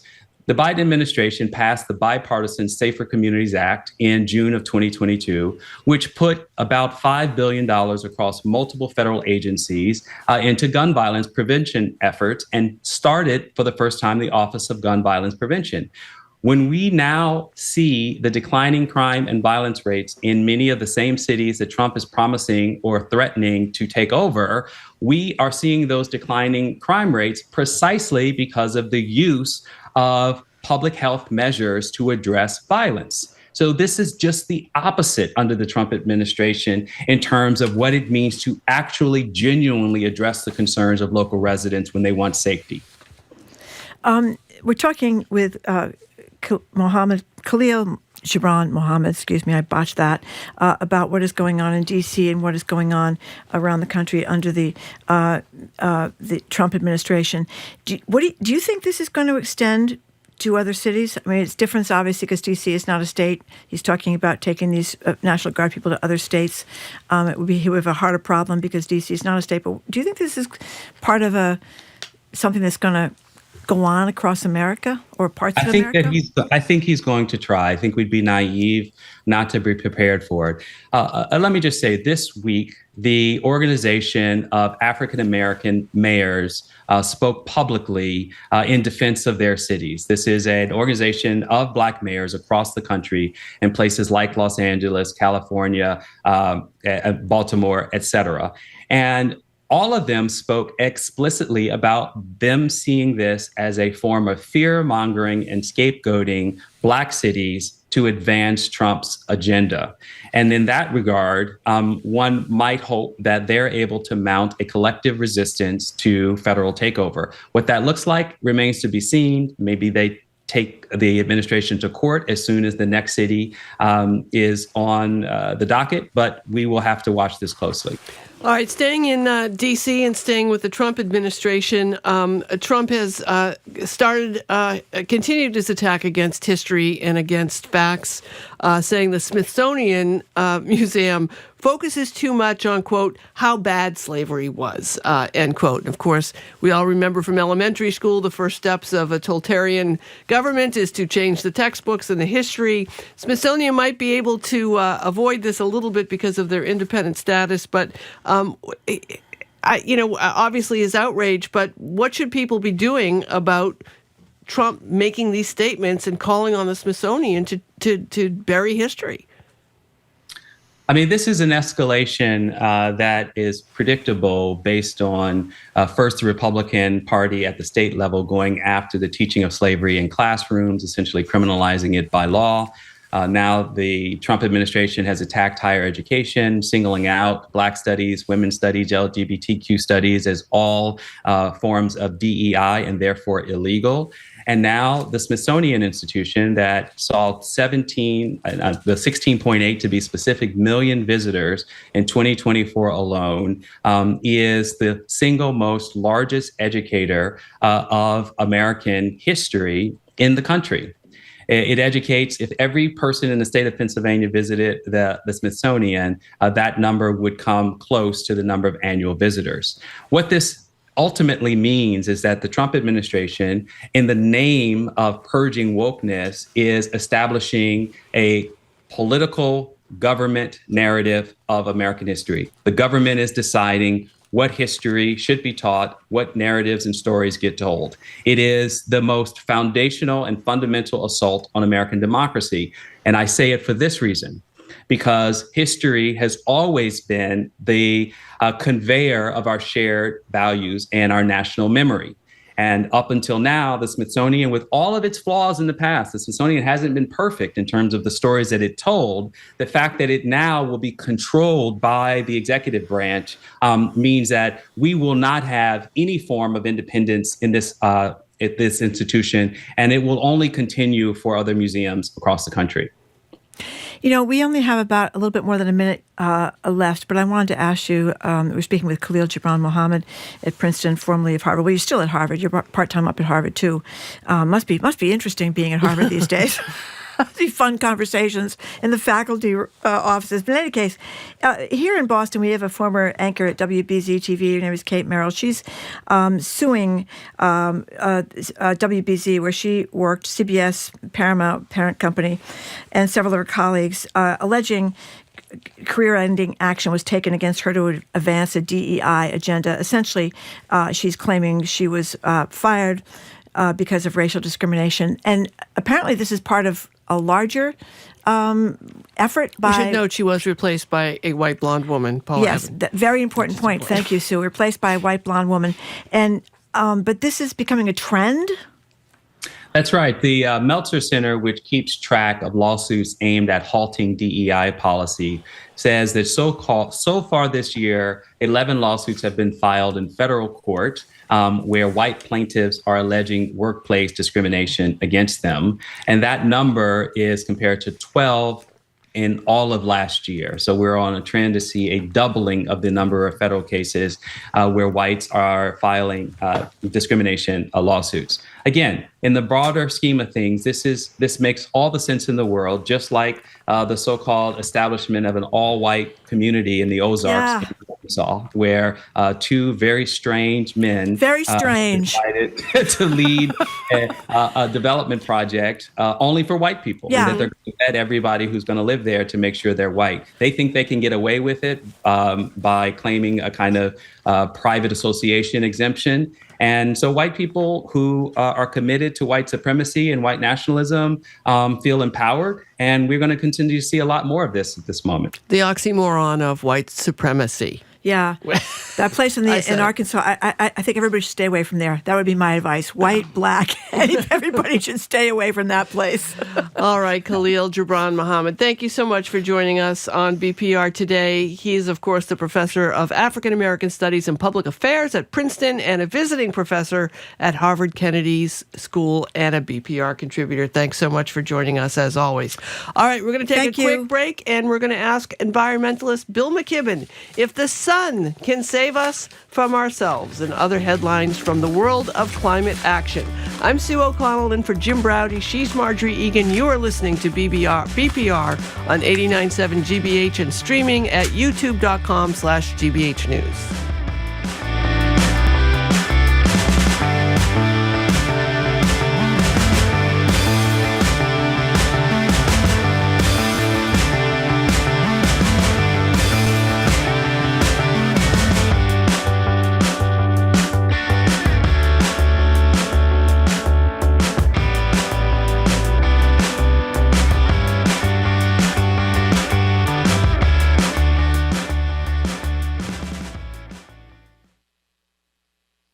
The weekend is coming with stories. It's my first day as a licensed foster mom. Gardening. Older apple trees can stop producing over time. There's no doubt about that. And DIY delights. You've already said that sounds like the decking is in good shape and the rest of the deck except this hole from the hot tub. Yep, it's in reasonable shape. What I would do is identify what the material is, the decking, an ipe, a fir. That's how we do weekends on GBH 89.7. Our programs are made possible thanks to you. And the Museum of Printing in Haverhill, preserving the history of graphic communication from typewriters and presses to computers and copiers. Their expanded exhibit of rare and historic Bibles is now on view. More at museumofprinting.org. And Cornerstone at Canton, an assisted living community with services designed to help seniors age in place, offering respite and trial stay options to help during recovery or when exploring new living arrangements. More at cornerstonecanton.com.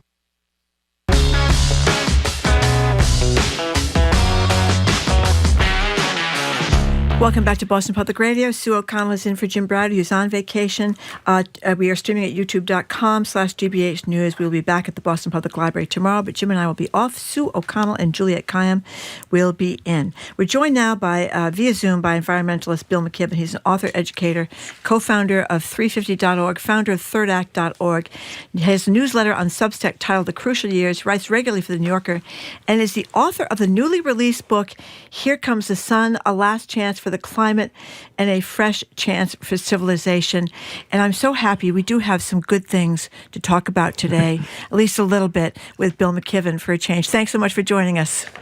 It's a great pleasure to be with you as always, Marjorie, and hello, Sue. Good to see you. Thanks so much. But let's just we're going to dive into your book at another date, but just talk a little bit first right now about Here Comes the Sun. What it's about, what's hopeful about it, what's your reason for writing and us for reading? Well, it's an odd book for me, Sue. As Marjorie will tell you, I'm generally the bearer of bad news. Oh, I know.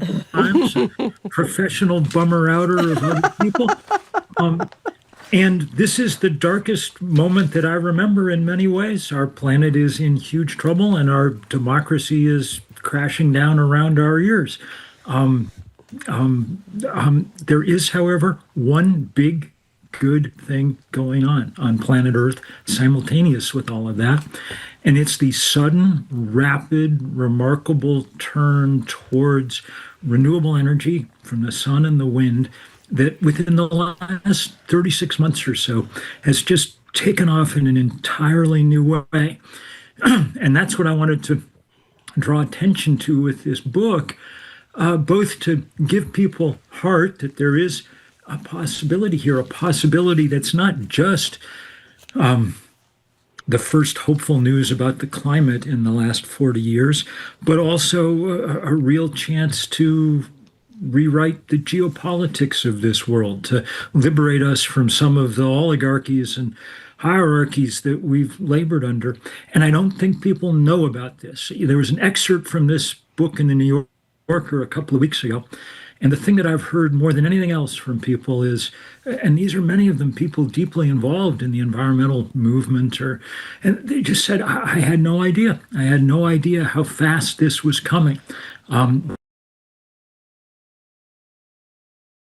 In part because we're heading up to Sunday. On September 21st, this big National Day of Action.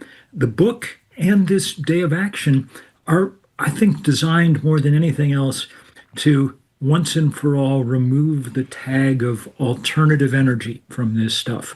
It's not alternative. It's the obvious, common sense, straightforward way to power the world. And by the way, September 21st, if people want to get involved in that Sunday Day of Action, where do they go to find out?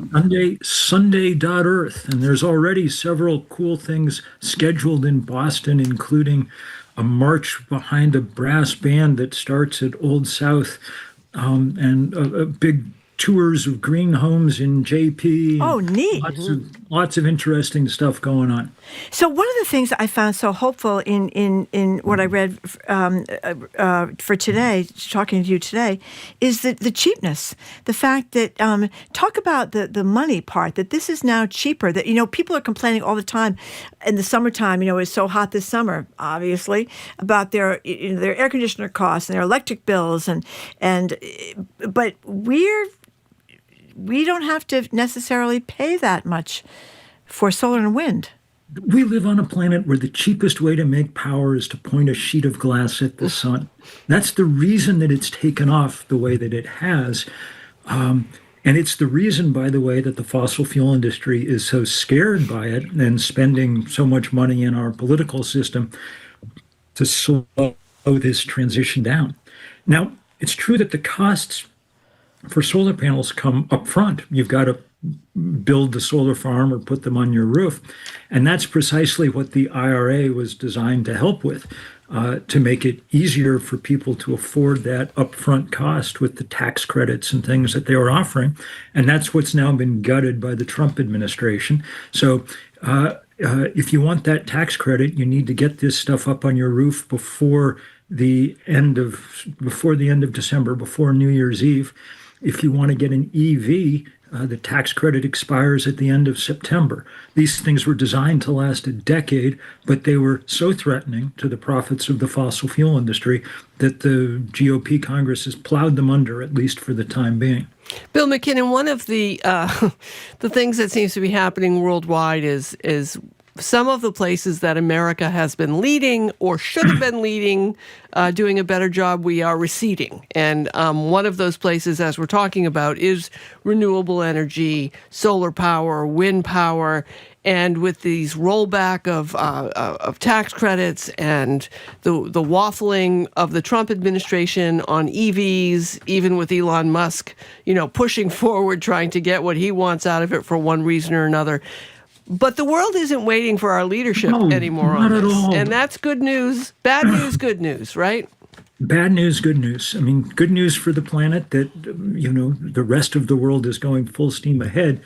Bad news for anyone who's even remotely a patriotic American, because all this stuff was invented in the U.S. The solar cell was invented at Bell Labs in New Jersey in 1954, funded by, all of us who dropped dimes in payphones for decades over the years. The lithium-ion battery was invented here, and now it's going to be China that takes that technological lead and leads this transformation. China's not eating our lunch. A cadre of red-capped waiters is serving our lunch to the Chinese. It is the biggest disgrace that imaginable to just cede the future to everybody else. I once, years ago, probably 25 years ago, I was reading an article about where to move to avoid climate change, or, where's the best places to move. Canada was on the list. I think Norway was on the list, and China was on the list. And I remember thinking, why would China be on the list? And I remember the author just saying, because when China decides to do, to react to climate crisis in a way that's good for the planet, it's going to take, everyone in China will do what they're told, and they will react that way. And it didn't take into account that we would be surrendering our leadership on this technology and the inventions and the work that Americans have done and put into to this point. And as you point out, it's not just the solar panels. We're so used to thinking of cars as synonymous with Detroit, but cars are now synonymous with 4 cities in China whose names you can't pronounce. Mm-hmm. That's where cars are coming from now, because they're producing, you can get a great EV in China for 10 grand. Yeah. For 30 grand, you can get one of the best cars you can imagine. And that's what all the rest of the world is going to be buying, and buying fast. In fact, there was a funny story in today's paper. The biggest Chinese automaker, BYD, was planning to build a big plant on the Mexican border. They're a little afraid. They may be pulling back on plans because they're afraid if they build it that close to America, some of their cool technology will leak across the border. Oh, God.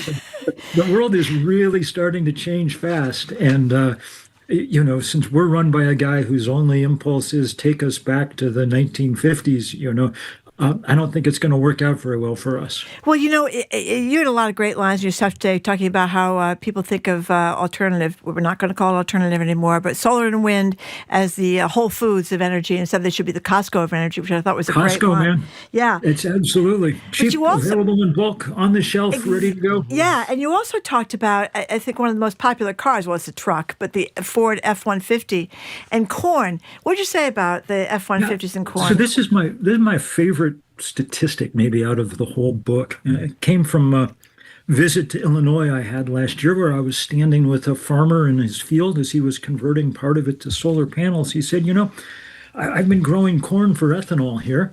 An acre of corn, if in the course of a year, produces enough ethanol to take my Ford F-150 25,000 miles. But now that I have an acre over here covered in solar panels, in a year I produce enough electrons to take my Ford F-150 Lightning, the EV version of the same truck, not 25,000 miles, but 700,000 miles. And Marjorie, in between the rows of those solar panels, we can do all kinds of amazing things now. That was the other good fun in the book, was sort of covering what people are figuring out how to do with what, shade is a valuable commodity on an overheated world. European grape growers were finding that they could produce 60% more wine grapes in fields that were half solar panels, just because there was shade, Really? moisture retention, and things like that. You don't have to go very far on the internet to find lots of pictures of sheep relaxing in the shade between solar panels. Yeah. The only thing my research has discovered is you don't want to do is put any goats in there. They hate eat goats. tables and then they jump up on the solar panels. Oh. Not a fan of goat. You know, the question Keep the is, goats out. if you're driving and you see a goat standing on a cow, Yeah. you know, the question is not a goat standing on a yeah, cow? the question is not how did the goat get up on the cow, but why aren't there more goats? That's my rural humor. Yeah, that's good. And something else I didn't know about, balcony solar panels. Tell us about those. This is extraordinarily cool stuff, and one of the things we're really highlighting on Sunday. For the last 3 years, the Europeans have been European apartment dwellers who don't have a roof to use have been going to whatever they call Best Buy in Germany and coming home for just a few €100 with a solar panel that they hang off the balcony and just plug directly into the wall. No machinery, no inverters, no any of this. Just plug it straight into the wall, and they're often producing 25% of the power that they use. That's illegal every place in America except that progressive bastion, the state of Utah. Yeah, where the that's state so odd. legislature, 2 months ago, the state legislature passed unanimously legislation allowing them there because some libertarian state senator stood up and said, why can the people of Hamburg and Stuttgart enjoy this technology, but not the good people of Provo and Salt Lake? And so now you can go on YouTube and see lots and lots of pictures of earnest Utahns installing their balcony solar and plugging them in and happily turning on the power of the sun. Why are they illegal in the other states? Because, well, this goes as a piece with the reason that rooftop solar, all solar, is 3 or 4 times more expensive in this country than it is in Australia or the EU, because we have this Byzantine and Baroque system of permitting. Every municipality gets to set its own standards. They all send up all these inspectors over and over again, on and on, for technology that's not unsafe. If there were an epidemic of solar panel rooftop fires in Australia, where 40% of homes have this stuff, you can rest assured that Fox News would be showing you the pictures of it round the clock. You know? That's right. Yes, right. Stuff's no more dangerous than a refrigerator, and you should be able to put it in. And it's one of the pieces of things we're really working hard on with local officials as Sunday comes around. The best intermediate step is the kind of what we're calling instant permitting. And there's a thing called Solar App Plus, developed by the National Renewable Energy Lab, that basically lets contractors plug in the equipment that they're putting into this app and get an instant permit, and it speeds things up a lot. California, Maryland, and most recently New Jersey have adopted this solar app, and it's time for everybody to get on board. You know, Bill, I want to talk to you about the status of activism and education and information in the climate movement. I mean, I don't think I run into many regular people anymore who argue that the climate crisis is not real. They might not see it as a big problem as much as they should, but they don't. And then at the same time, you know, we spend a lot of time in my family at the Seaport section, the brand new neighborhood in Boston, which I keep driving through thinking, why did we build here? Yeah, exactly. You know, I get it, I guess, but, you know, what do I know? I said 20 years ago, it's going to be underwater soon. Why are we building here? But we're there all the time spending our money. And with so many fights to fight right now, and they're so intertwined in many ways, what's your message to people who care, they want to do something, but they need to find something that they can latch on to in order to, and I don't want to use the word activist because it's always such a heavy lift, but just so they can participate in making our lives better on this planet and dealing with the climate. Well, that's such a good question, and it's what I spend most of my life thinking about. Right now, we're obviously not going to get great things done in D.C. on climate over the next 18 months, not at least until we've had another election and maybe two. So there's a lot of work to be done at the state and local level of the kind I've been describing. You just need other people to do it with. And that's why, among other things, we've set up Third Act over the last few years. And if I can brag just a tiny Go ahead. bit, yesterday, you know who Steve Miller is, this odious, Yes. high money accomplice of the president. Right. He was out in Washington, D.C., talking about the federal occupation of our capital city. And he said, the only problem we're having is that all these old white hippies keep coming out and protesting. I saw And I was that. like, man, you are speaking our love language. This like he's like a recruiting sergeant for Third Act. And I was so proud of all our third actors who've been out there in the streets working on democracy. And next month, they'll be out there with many others working on solar power.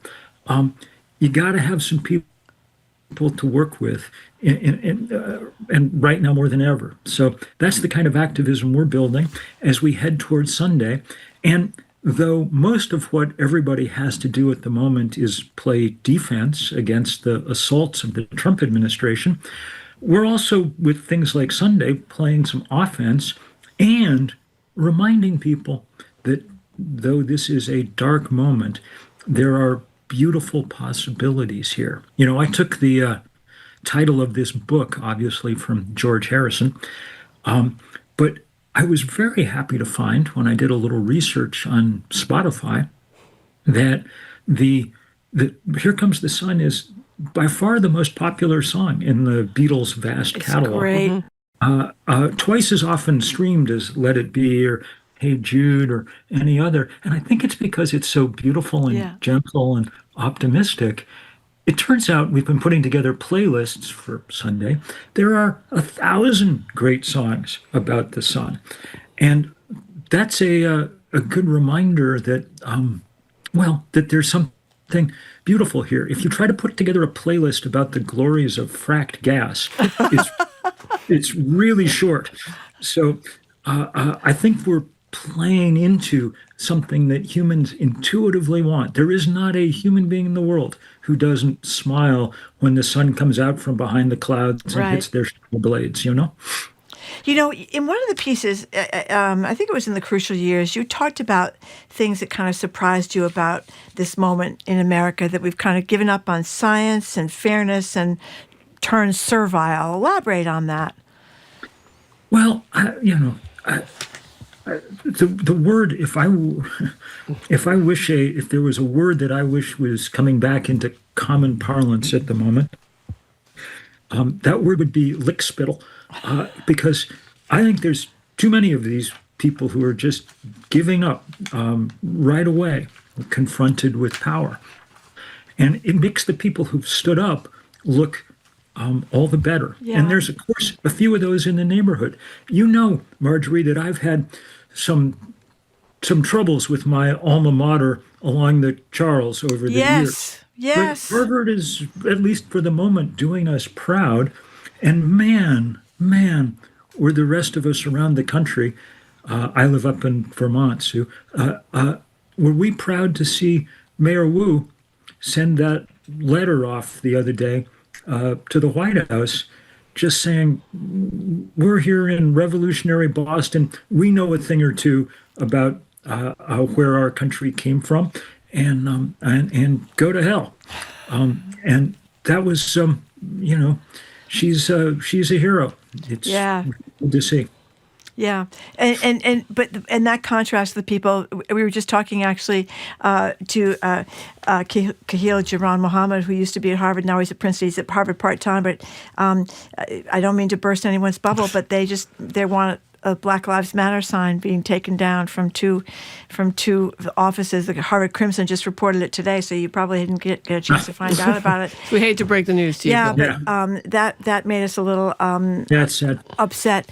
But it is true that there are some people in your movement that are standing up. And what you said, too, about that what we can do locally and statewide, even with the Trump administration trying to put an end to the solar and wind power industries, I guess we should be lobbying to get balcony solar panels. Yeah, absolutely. I didn't even know about them.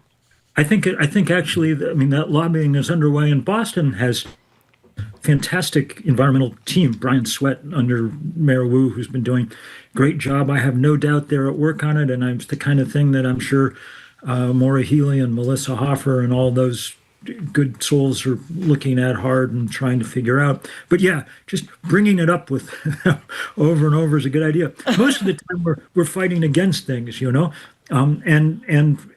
some of the time we win. I've been very glad to see that it looks like, at least so far, this thing we've talked about over the years, that Hanscom Field may not get expanded into an even bigger private jet port, for instance, which would be a very nice development. But here's something we can fight for.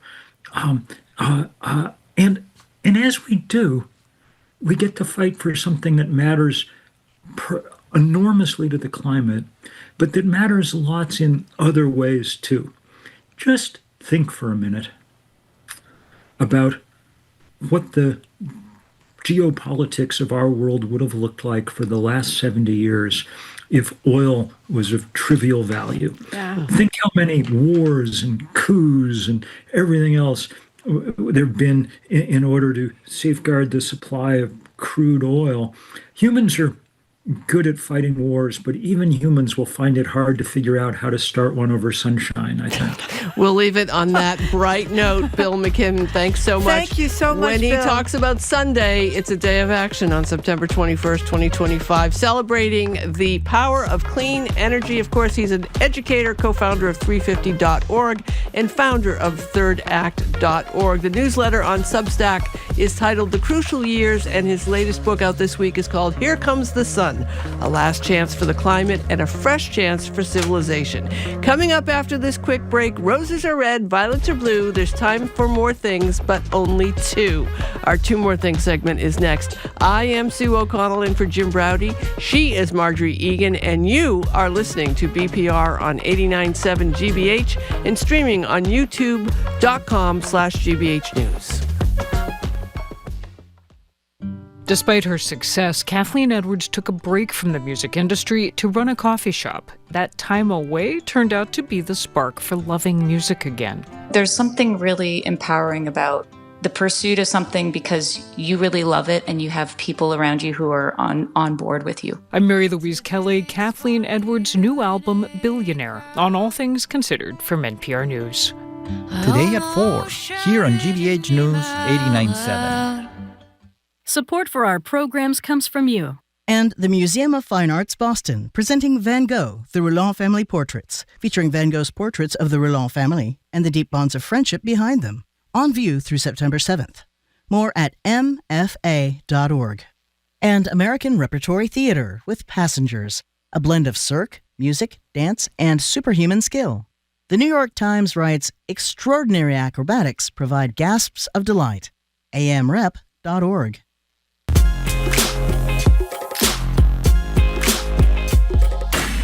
Welcome back to Boston Public Radio. I'm Marjorie Egan with media maven Sue O'Connell in for Jim Browdy. We are streaming at youtube.com/GBH News. Now it is time for our itty-bitty segment titled Two More Things. Go ahead, Sue. So we're going to start remembering Judge Frank Caprio of the Caught in Providence fame. He passed away at age 88. He was known as the nice judge. Let's take a listen to a clip of Judge Frank Caprio showing empathy to a 96-year-old man who was caught speeding. You are charged with a school zone violation. Right. I don't drive that fast, Judge. I'm 96 years old and I drive slowly, and I only drive when I have to. I was going to the blood work for my boy. He's handicapped. You were taking your son to the doctor's office? Yeah. I take him for blood work every 2 weeks because he's got cancer. You are a good man. I wish the best for your son, and I wish you good health, and your case is dismissed. Judge Caprio has been very famous on TikTok, and folks have just really embraced his manner on the bench. Here's a TikTok from him posted yesterday where he asked for prayers in his battle for pancreatic cancer. Last year, I asked you to pray for me, and it's very obvious that you did, because I came through a very difficult period. Unfortunately, I've had a setback. I'm back in the hospital now, and I'm coming to you again, asking you to remember me in your prayers once more. So his TV show was caught in Providence. He was a worldwide celebrity even before there was TikTok. So we're remembering Judge Frank Caprio today. And best of luck to him. He sounds like he's and his family. Yeah. Yes. So on a style note, now we're going to show you a picture of Sue O'Connell in her prime in just a second. But the reason we're showing you is because this kid from South Boston, he's 7 years old. His name is Brody Byrne.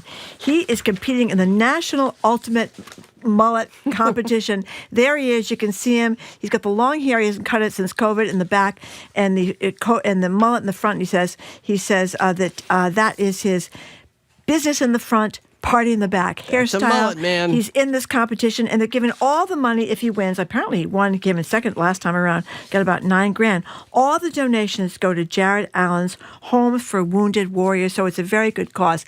Okay, so there's little Brandy, but we can't leave this without showing little Sue.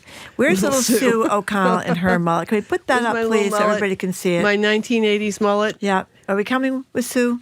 There I am. There you are. Look at me. Look at you. Look at me. 1981. And that's wow. You might note that that's a perm. Because everyone had a perm. I've had a perm consistently from like 1977. You're a hot little number there, Sue. I still am kind of hot, I think, Marjorie. Were you in the 6th grade at that point? No, I was 20 years old, I think, at that point, Marjorie. God. So, yeah. So you were ready to go to the bar scene. Yeah, that's your the mullet. fluffy shirt from the Seinfeld episode as well, the puffy shirt.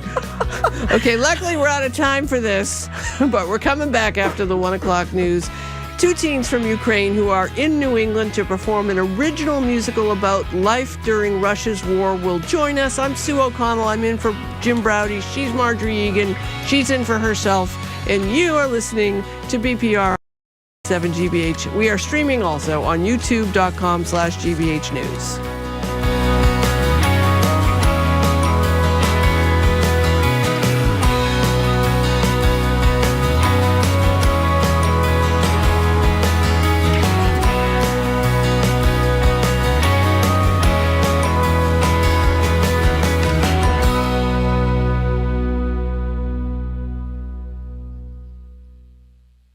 If you're a GBH sustainer and you received a new bank or credit card in the mail recently, there's an easy way to update your information. Just visit gbh.org/update and keep your membership up to date. That's gbh.org/update. Support for GBH comes from you. And the Museum of Science, presenting the new exhibit, Perception Playground, which explores how your brain shapes your understanding of reality. Tickets at MOS.org. And MIT Sloan Executive Education, helping professionals empower their careers and explore over 90 courses blending cutting-edge research with real-world application. More at executive.mit.edu. You're listening to 89.7 WGBH HD1 Boston. Online at gbhnews.org. GBH News. What matters to you? I'm Marjorie Egan. Ahead on hour number 3 of Boston Public Radio, Voices from Ukraine is a new original musical touring New England with a cast of teenage Ukrainian actors sharing their stories of life during wartime. We'll talk with 2 of those actors, plus Susan Matheson from Common Man for Ukraine, the production group behind the shows. I'm Sue O'Connell, in for Jim Browdy. Then it's Marjorie's favorite day of the week. Am I the a-hole day? This week's issue, a domestic dispute between a man, a woman, and ChatGPT. After an argument, the girlfriend receives a beautiful, heartfelt apology message. It brings her to tears. She forgives all of his sins. And then she finds out he used AI to write it. Is he a jerk for not speaking from his human heart, or is she a jerk for getting so worked up over something we all use? You can weigh in next on BPR 89.7 GBH.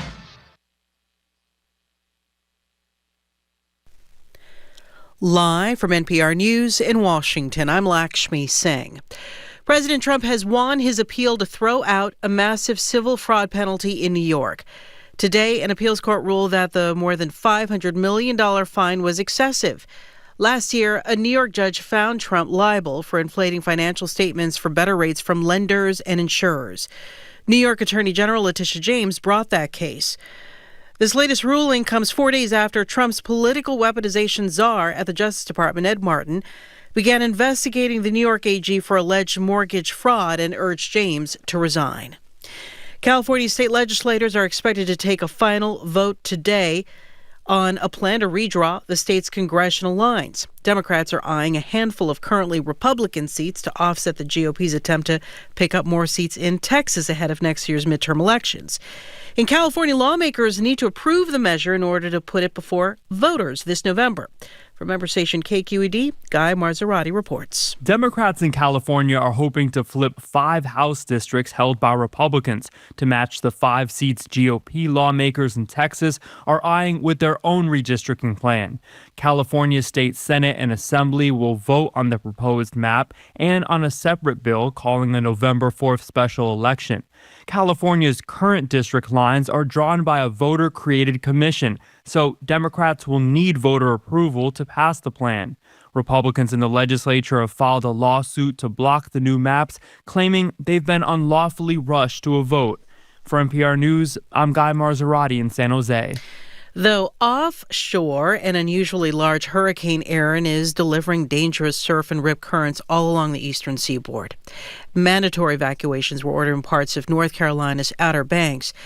Will Michaels with member station WUNC in Chapel Hill describes a state especially vulnerable to the impacts of climate change. Climate change has accelerated beach erosion and washed away dunes in many areas. So when we have exceptionally high tides, low-lying areas that were once protected are now more likely to flood. And it's also worth pointing out that it's not just happening on the coast. North Carolina is still recovering from Helene, which tore through the western part of the state almost a year ago. Then Chantal flooded parts of central North Carolina this year over the 4th of July weekend, and both of those were deadly storms. WUNC's Will Michaels reporting.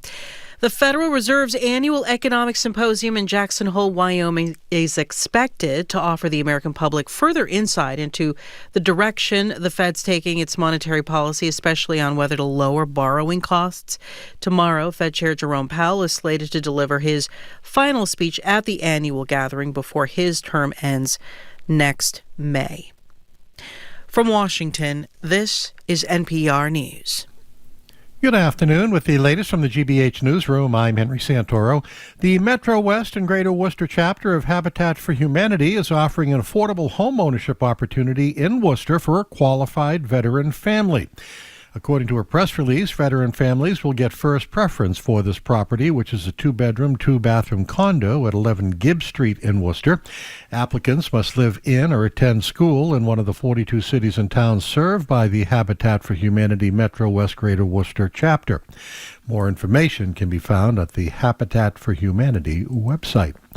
And former New England Patriots tight end Rob Gronkowski has announced on social media that he'll be signing with the team again, but this time he's only signing for 1 day so that he can retire as a Patriot. In sports, Red Sox are in New York for a series with the Yankees tonight. The Patriots play the Giants in New Jersey tonight as well. Only 2 preseason games left for the Pats before the actual season begins. In the forecast, it is surfs up along the eastern seaboard, including here on the Massachusetts coastline. Dangerous waves, treacherous rip currents, and beach erosion are all on tap as Hurricane Erin heads north and west hundreds of miles out to sea. Many Massachusetts beaches do have lifeguards working today, but they will not let you go into the water. Too dangerous. Cloudy in upper 60s today, clear sky overnight, low 57, sunny near 80 tomorrow, and mostly sunny in mid-80s on Saturday. 67 in Boston right now. This is GBH News. Support for NPR comes from ARM, committed to delivering innovative, advanced computing designed to enable worldwide companies to unleash the capabilities and experiences of AI. The future of AI is built on ARM. ARM.com. This is NPR.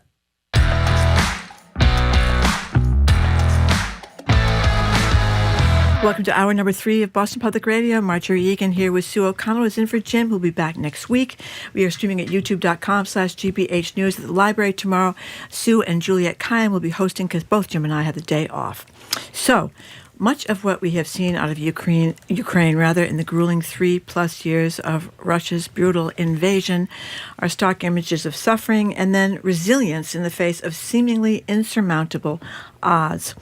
While the stories of soldiers battling on the front lines might make the news here in the United States, the stories of Ukrainian children less so. But a new original musical theater production aims to tell some of those stories. Performed by 5 Ukrainian teenage actors, Voices from Ukraine, Stories of War and Hope has shows in Maine, Vermont, New Hampshire, Massachusetts. The final performances are in Boston, coinciding with Ukrainian Independence Day, August 24th. We're going to tell you how to find out where they are and where to go and how to get there, etc. in just a few minutes. These shows are co-produced by the nonprofits Common Man for Ukraine and Arts and Big Hearts. Here we go. For tickets and information, visit commonmanforukraine.org/events. That's commonmanforukraine.org/events. We'll give it to you again before we leave. Okay, so joining us now in Studio 3 is Susan Matheson, co-founder of the New Hampshire-based Common Man for Ukraine and group, and 2 of the Ukrainian actors performing in the show. I'm going to try not to butcher this. Sofia Kopishko and Taisia Hagarova. Well, how was that? Why don't you each say your name? Say your name. Hello, my name is Sofia Kopytko. And hi, my name is Taisia Hrigorova. Exactly. Okay. It sounded just like you, Marjorie. I did. It was very bad. But anyway, we're going to move on. Susan, welcome back. We've talked to you before, and thank you both very much for coming. And I apologize for my bad name pronunciation. So, Susan, welcome. I just want to start with you to set the stage for us about the Common Man for Ukraine, what the purpose is, how you came together, and how this all came together this time. This is the definition of grassroots. 4 friends in Plymouth, New Hampshire, looking at the news in February of 2022 and just said we had to do something. We thought lots of Americans felt the same way, and they didn't know how to help. And Alex Ray, founder of Common Man Restaurants in New Hampshire, said we should go there. And so we did. And in the end, we narrowed down our efforts to the children of Ukraine, the children of war. So we provide food, warmth, and trauma counseling to children of war in Ukraine.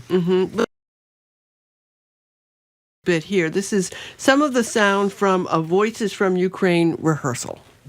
Make it stop. Plain and simple. These are the words of every Ukrainian. Every Ukrainian who wakes up in the morning and checks the news, hoping not to see the destroyed homes of their loved ones. These are the words of every Ukrainian who wakes up at night from an air raid and runs to hide in a basement. These are the words of every Ukrainian who is waiting for his or her loved ones to come home from the war. These are the words of every Ukrainian, and they must be heard. It's just so moving hearing the rehearsal. To each of you, it's so important for people to understand that when we read news stories, there's actually people who are being impacted. This is not just a story about war happening somewhere else. These are people just like us, just like you and me, just like my daughter and your sons. And can you talk to me a little bit about what your experience is, what you're bringing, what you want us to know about what's happening in Ukraine? What we really want people to understand is that we are not just numbers or pictures in the internet of what happened. Like, when you scroll some news, you see pictures, but I see a place where I grew up.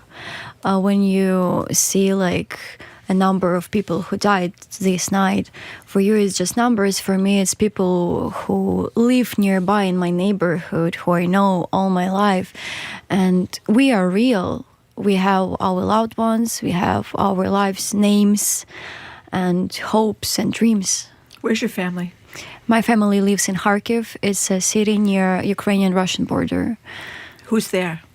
My mom, my father, my younger siblings, everyone. And you have a 6-year-old brother who's going to be starting school, but he's going to be starting school underground? Yeah, the reason is Kharkiv is a dangerous city right now to live, and we have drones attacks and rocket attacks almost every day. And it's really dangerous to let your kids go outside or to let them go in a school because you never know where the bomb will drop. So they can study either online or underground without any sunlight, or, you know, like I used to do, play on the football pitch in the sunrises, breeze, like fresh air. They can do. They need to study in the shelter. And Sophia, tell us about your family. So my family, they live in Chernivtsi. It's my hometown. It's a really, really safe city in Ukraine. It's near a Ukrainian-Romanian border. And they are doing really well. But I live in Kyiv right now, and I study there in university. So all the time they are kind of nervous because they every time there is air raid, my sister texts me, my parents text me, my grandma calls me, and every time they're like, Sophia, are you okay? Are you in a shelter? Is everything's all right? Go to the shelter because there are rockets flying to Kyiv. And every time I reply that, don't worry, it's okay, I'm fine, I'm safe, no need to worry. But, you know, they can't stop worrying about me because I'm far away from them and they miss me and they really, really worry about my safety. But I'm 19. I'm okay. I can go to the shelter. So you're 19. You're 15. I'm 19. You're both. Are you both 19? Yeah, yes. we're Both 19. Sorry. Thank you. Thanks for the correction.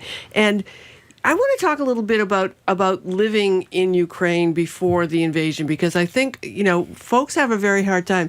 The threat of the Russian invasion, every country grows up and has some threat of something that's going to happen any minute. And especially if you're a teenager, you just go on about your life. You know, we heard reports of folks going out to dinner the night before the Russian, invasion at the cafes, because we've been hearing about it for so long, we never know when it's going to happen.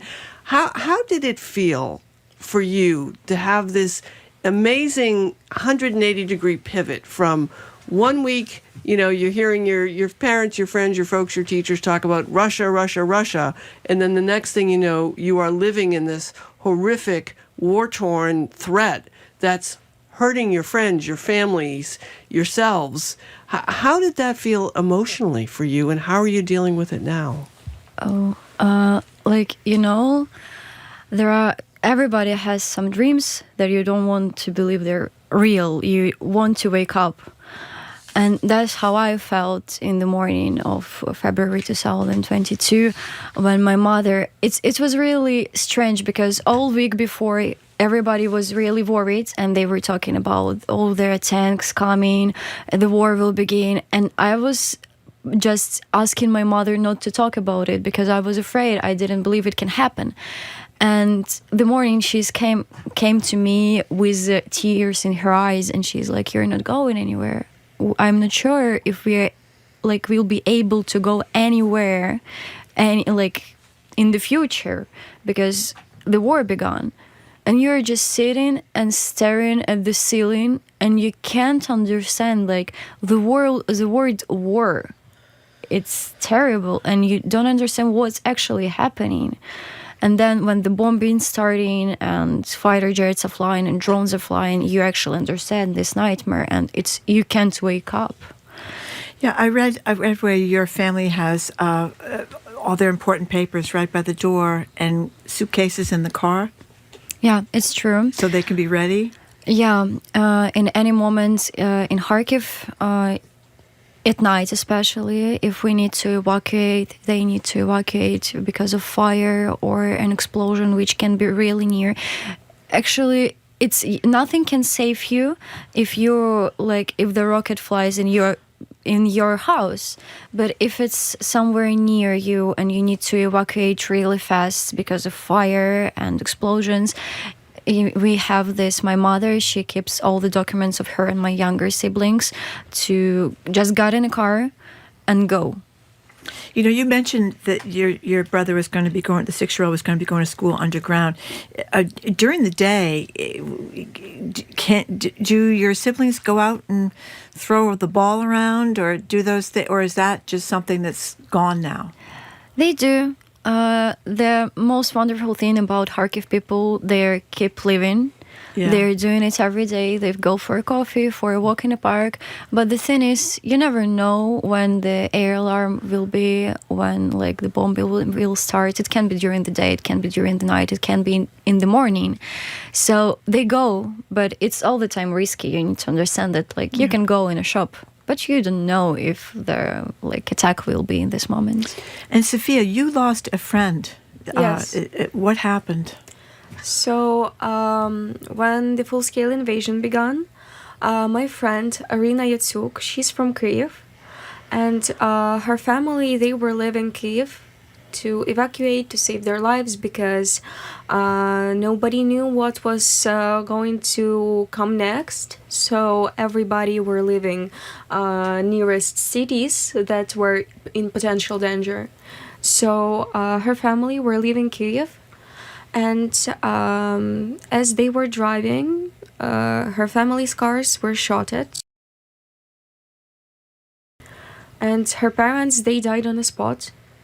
So the only survivors that day were two sisters. The older one, my friend, Irina, and her youngest sister.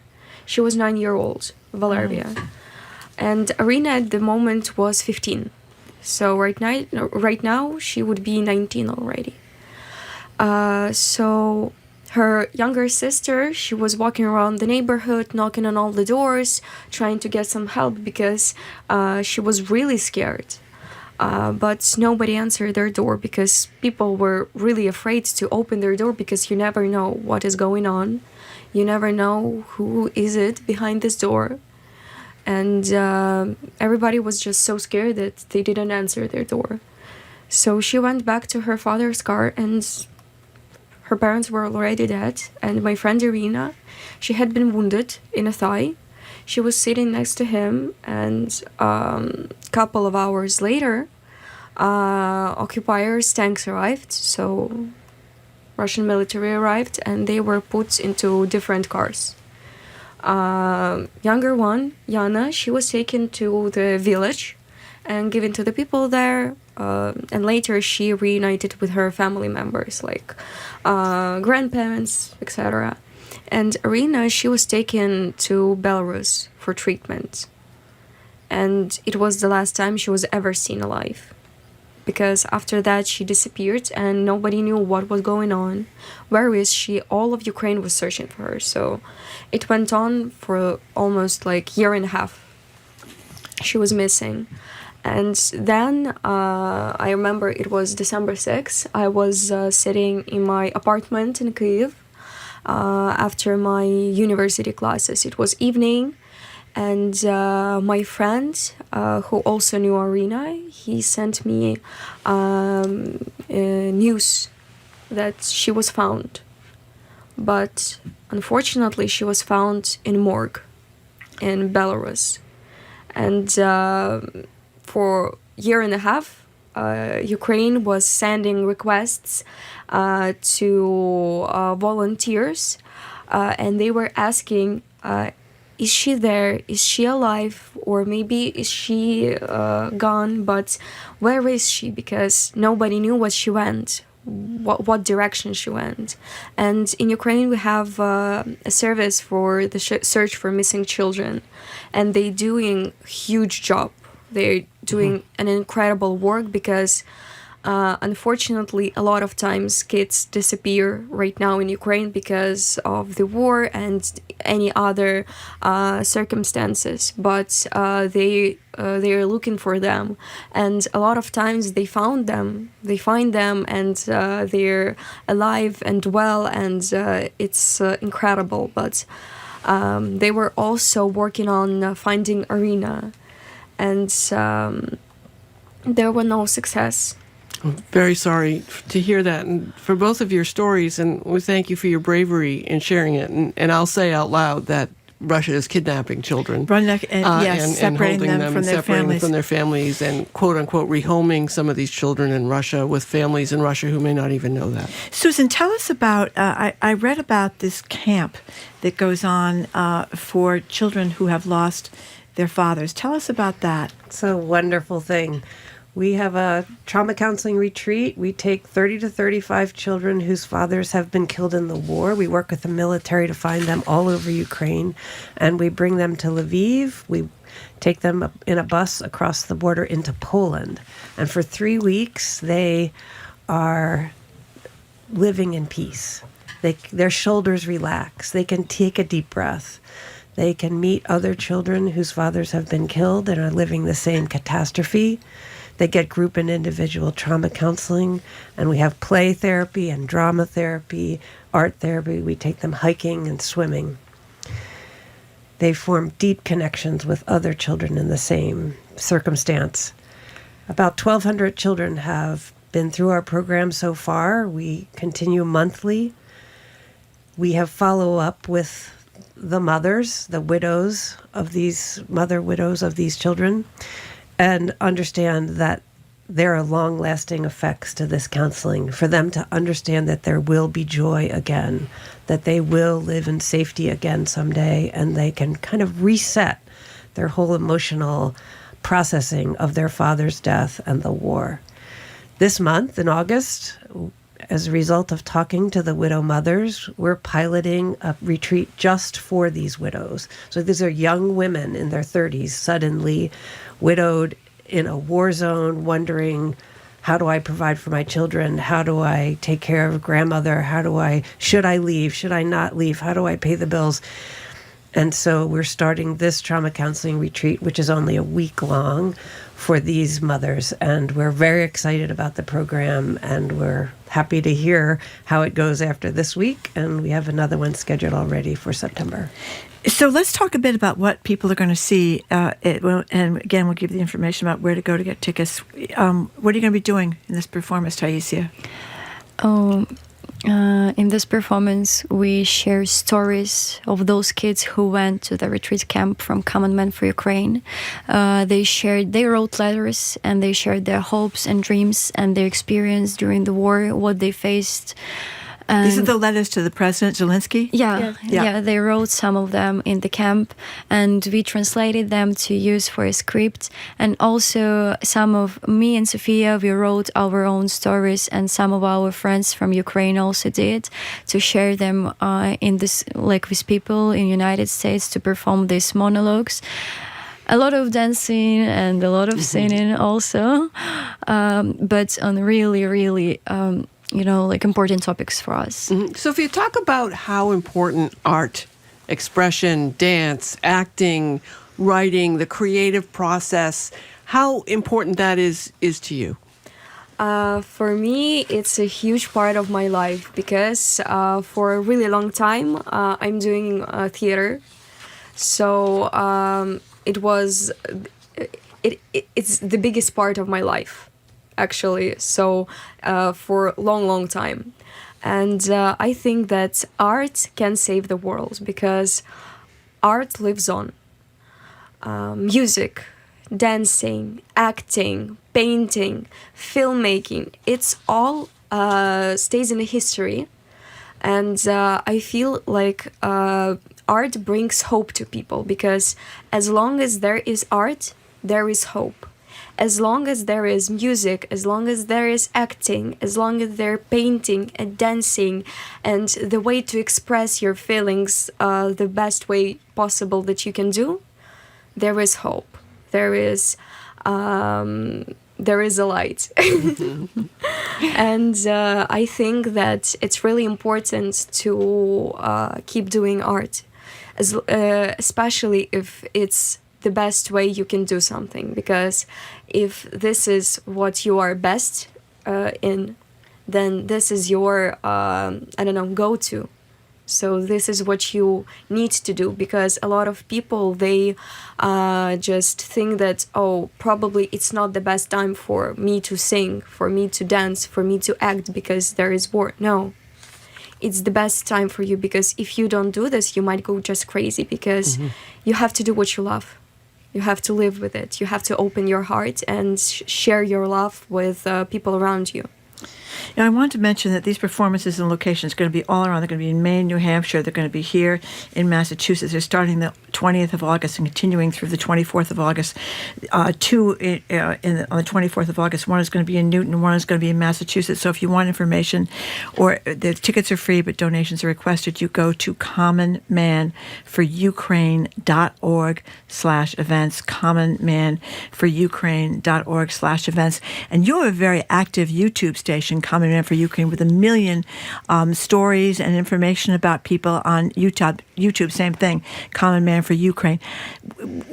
How is that being received? I mean, are people, I would imagine that there's a lot of support despite the fact that this war is continuing. Absolutely. For an end. Our nonprofit is completely supported by donors who care about Ukraine and Ukrainian children. And we see it as them actually voting and showing the country how Americans care about ordinary Ukrainians. And those videos of our 13 trips into Ukraine all over the country show the desperation, show the damage, show the heartbreak and the resilience of Ukrainians all over the country. As these two women have demonstrated, Ukrainians have a strength and a resilience and a commitment to live freely and independently that is unrivaled and so impressive. Taissa, if there's one thing you'd like Americans to know listening right now? Ukraine stand, and it will stand. And we are powerful, we have strengths. And what else? Sophia. We love our life, Yeah. and we want to continue to live because we are people. We are not statistics. We have our loved ones, and we want them to live. So stand with Ukraine. Yeah, we just want to live our lives in our country. And not have to worry about what's going to happen when you go to sleep at night. Yes. Yeah. Yeah. Without like this pain and, like nightmares happening around. Yeah. Well, thank you very much for coming in, and thank you for what you're doing and your courage in this very difficult situation. Appreciate you both. Appreciate you too. And Thank Susan, you. congratulations on your efforts to Common Man for Ukraine and the YouTube site and all you're doing here. And one more time, I think we're going to say this again, but I'll say it and you can say it too. To get tickets, donations requested, but the tickets are free. commonmanforukraine.org/events. Thanks to all of you. Thank you so much for your courage, and thanks for coming in. Susan Matheson is the co-founder of the Common Man for Ukraine group. Sophia and Taissa, thank you so much for coming in. The tickets, again, and information for Voices from Ukraine are at commonmanforukraine.org/events. Coming up after this quick break, another really fun BPR hard transition and pivot for the ages. So, hey, apologies can be hard, but when you're not sure what to say and you tune to ChatGPT for the best answer, how do you feel when you get one of those apologies? We're going to listen to you, your texts and your calls. I'm Sue O'Connell in for Jim Browdy. She is Marjorie Egan, and you are listening to BPR on 89.7 GBH and streaming at the youtube.com/GBH News.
Despite her success, Kathleen Edwards took a break from the music industry to run a coffee shop. That time away turned out to be the spark for loving music again. There's something really empowering about the pursuit of something because you really love it and you have people around you who are on board with you. I'm Mary Louise Kelly, Kathleen Edwards' new album, Billionaire, on All Things Considered from NPR News.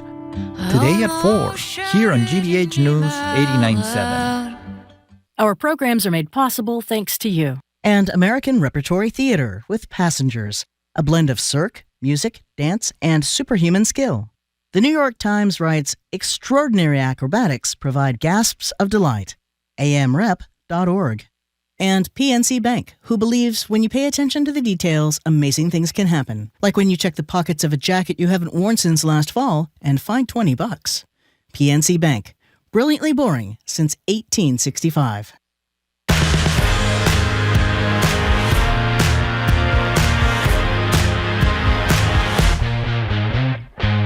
Okay.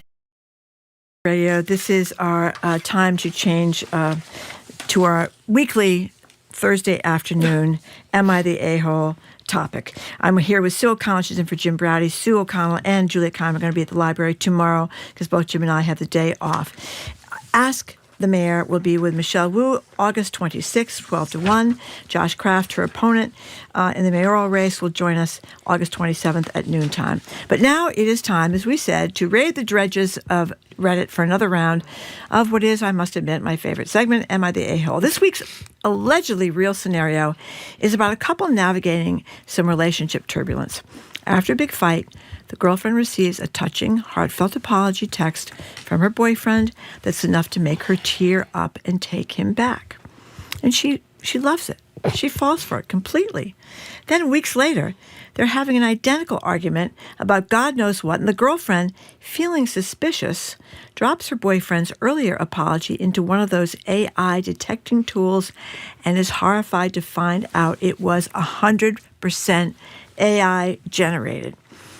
So what do you think about this? 877-301-8970. Can an apology note crafted by AI ever constitute a genuine apology full of feeling and remorse and contrition? Even if the person who used ChatGPT agrees with everything the machine spat out, how do you feel? Would that make you feel okay? Or maybe you feel the girlfriend is overreacting. After all, millions of people use ChatGPT every day, and if it helped her partner find the right words that he couldn't find on his own, is that really so bad? Again, the number is 877-301-8970. And if you're someone who uses ChatGPT for emails or with colleagues and or loved ones, does it ever make you feel a little bit like you're a faker and it's artificial? Okay, you use it all the time. I use it all the time. Marjorie, first of all, you know what we did before we had chat and AI? We bought a Hallmark card. That's right. We still do. You go to the card section, and if you want to say something heartfelt, if you're not gifted with the ability to write or are not as warm and compassionate as me. That's warm. right. I'm not warm and compassionate. I thought you were warm and compassionate. I'm not at all. Okay, you buy a not. card, and then at the end, you this says everything, right? And you send it to you. So I use Chat and I use Claude AI a lot for a number of reasons and a number of ways. I have been told that I am not at all motivational or inspiring when I'm trying to help my daughter over some things that she has to do. So on a regular basis, I put in to Chat or to Claude, please rewrite this in a way that sounds motivational, add a little warmth, and it writes it for me. She doesn't care that AI has written it, and I leave it for her. But on the other hand, I do have someone in my life who I'm not in great straits with right now, and this person has gone through some corporate training and also is using AI, and I can tell the emails I'm getting are indeed written by AI. I don't have to put it through a machine. And I don't like it. I don't like it. But I don't think it has anything to do with that. And I also just want to say this. As someone who writes a lot, I often run my own writing that has had no artificial intelligence application put on it at all and ask how much AI is in this. And sometimes it comes back as high as 95%. And I write it all myself. Wait a minute. How could that be if you run it all yourself? You're a writer. You should do it because you're a professional writer. I'm a professional writer. Yeah. Right? So if you put you write we a column. we all use the same cliches? No, we write professionally. Okay. There are some tells that AI has. But I bet if you take one of your columns and put it through and say, tell me how much AI is in this, it's going to say a lot. Okay, well, I thought it was all from the brilliance of my prose, It is. of course. That's what it is. But, it is funny. A lot of times people, when you get a Hallmark card that people used to send, you at least want to include a little of your something. own. Yeah, not just the entire thing. Yeah. Oh, you're the best mother there's ever been. Yeah, we love you to pieces. And then you sign it, Sue. Yeah. You want more than just Sue XO. or even Love Sue. Love Sue or XO That's Sue. why I write, this says everything. My daughter will not buy a card to send to someone if it's a lie, she says. Okay. Right. So if it's a card for someone who she's not completely thinks the sun rises and sets, she will have to buy a neutral card just wishing you a neutral birthday. But I don't know how she's using the chat. Okay. So. Our number is 877-301-8970. If your significant other or anybody really sent you a letter that was supposed to be heartfelt and it turned out that it was totally generated by AI, how would you feel? Josh from Waltham texts in and says, I would tell you how I feel about this segment, but first I have to ask ChatGPT how I feel about this segment. So there you go. And somebody else says, I have used it several times towards my ideas. I even ended a friendship with a very thoughtful text content from ChatGPT. I could not have said it better. I mean, I think a lot of people are intimidated by writing stuff because they're not used to writing stuff. So maybe you kind of run it by something else. It's like having an editor or second set of eyes. And plus, I think the issue here with this person is that his behavior didn't change. Like, he writes a heartfelt apology through AI, gives it to her, she accepts it, they get back together, and then he does it all over again. So it's not the AI that's the problem. Yeah, that's right. He's the problem. He made all these pledges about how he's going to reform his life. He did none of these things. 877-301-8970. Let's start with Rowan from Worcester. What do you think, Rowan? Hi, I actually totally agree with what your guest just said. I think the issue is not the use of the AI-generated apology. Some people really struggle with accessing their feelings, and he may have used the chat robot to help him write that apology, but it sounds like he didn't even mean any of his apology because he didn't change, right? He didn't make any changes in his behavior, and so that's where I think the issue is. Yes. Okay, so if someone you're fine with somebody sending you these letter full of pledges that did not come from their brain but came from ChatGPT, that's okay with you? Yeah, I think it is, especially if the person is still heartfelt. Like, if he's using it to help him express his true feelings and emotions, then I would be okay with that. But it sounds like he's just using it to kind of BS her into getting back with him. That's a good point. Okay, Rowan, that's a great point. So now, Tom from Providence is texting. I was just going to make this point. She should let it go. It's the modern version of Cyrano de Bergerac. There you go. So, it's somebody else writing for you, expressing what you want. Of course, in that case, didn't work out. Well, it didn't work out because it isn't really what he meant. It wasn't really his feelings. It wasn't him putting in what I want. Okay, I missed that play. What did he say? I never saw the whole thing. Well, Cyrano had the long nose. Yeah, the long nose. We know that. He was not attractive. His love to and she wasn't interested. Right, but when it suddenly was a handsome avatar, if you will, she went for it. So I think it had a happy ending. All right, I can't remember. Here's a couple more texts. Geez, dude, if you can't find the words, just follow the advice of John Cusack and stand outside her window with a boombox and a romantic song. Right. No chance of getting busted for cheating with AI. That was a great moment. What was the song? Say Anything. Say Anything. And it was in your eyes. Yeah, that's right. That was a great moment. I could see him with the gray coat. Yes. It's open. He's holding the boombox over his head. We call that stalking now. Yeah, we call that stalking. That's right. Today he'd be arrested. They'd haul him off for 3 noise to 5. complaints and stalking. All right, Susan from Millis, what do you think? Who's the a-hole here? Well, I don't know who the a-hole. My 11-year-old wrote me the most beautiful Mother's Day card this last Mother's Day, and I was so thrilled and so proud of him. And we went to brunch with my entire family, and unbeknownst to him, I pulled it out of my pocket, and I started reading it, and he just turned beet red. And I was like, this is the most amazing card. He has a future in writing, blah, blah, blah. And my tech-savvy other nephew looked at me and said, I don't think he wrote it. I said, he did write it. I said, this is incredible. He's an incredible kid. So it started a whole situation on my Mother's Day. And finally, my grandson said to me, Grandmama, I love you so much, but I didn't write it, but it's everything I felt. Oh, see, Susan, that's lovely. Did you really think it? Did you think he suddenly got like this great writing gift? Like he was able. You want to know something? Yeah. I was very hopeful. I was very hopeful he had this writing gift, and I actually thought to myself, he was up in the computer room for the longest amount of time. He should have known. But here's an example. But he made a big effort, right? He went and he told what he wanted to feel, and then he told you that that's how he felt. Suzanne, several people are talking about this, and thank you for the call. This texter says, I'd be grateful that someone took the time to actually use a tool to help craft their words.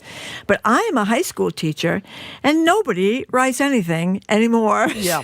So AI is taken over. Our searches, it's really funny how it has gone over the past, 4 years. AI has been what fills our emails in. It's what fills in your credit card information. It's what completes things that we have been working on. It has moved into spell check, and then there's the Grammarly, which people use just to kind of help you as an edit and improve things. And it has just been seeping into our daily. You do a search on Google now, you're using AI, right? So it's almost impossible when you're writing an email. Now it suggests what words you should use. So it does. What's the difference? Okay, but we started the show talking about books, and if you used AI to write your book, what's the difference between using trouble. AI to write a book and having a ghostwriter or having an editor? Right? The editors at the publishing houses, especially for folks who are not professional writers, but don't they writing a usually memoir. give credit to the ghostwriter? No, not always. Well, they should. They should, especially when it's celebrities. They didn't write it. Yes. Sometimes you get a with.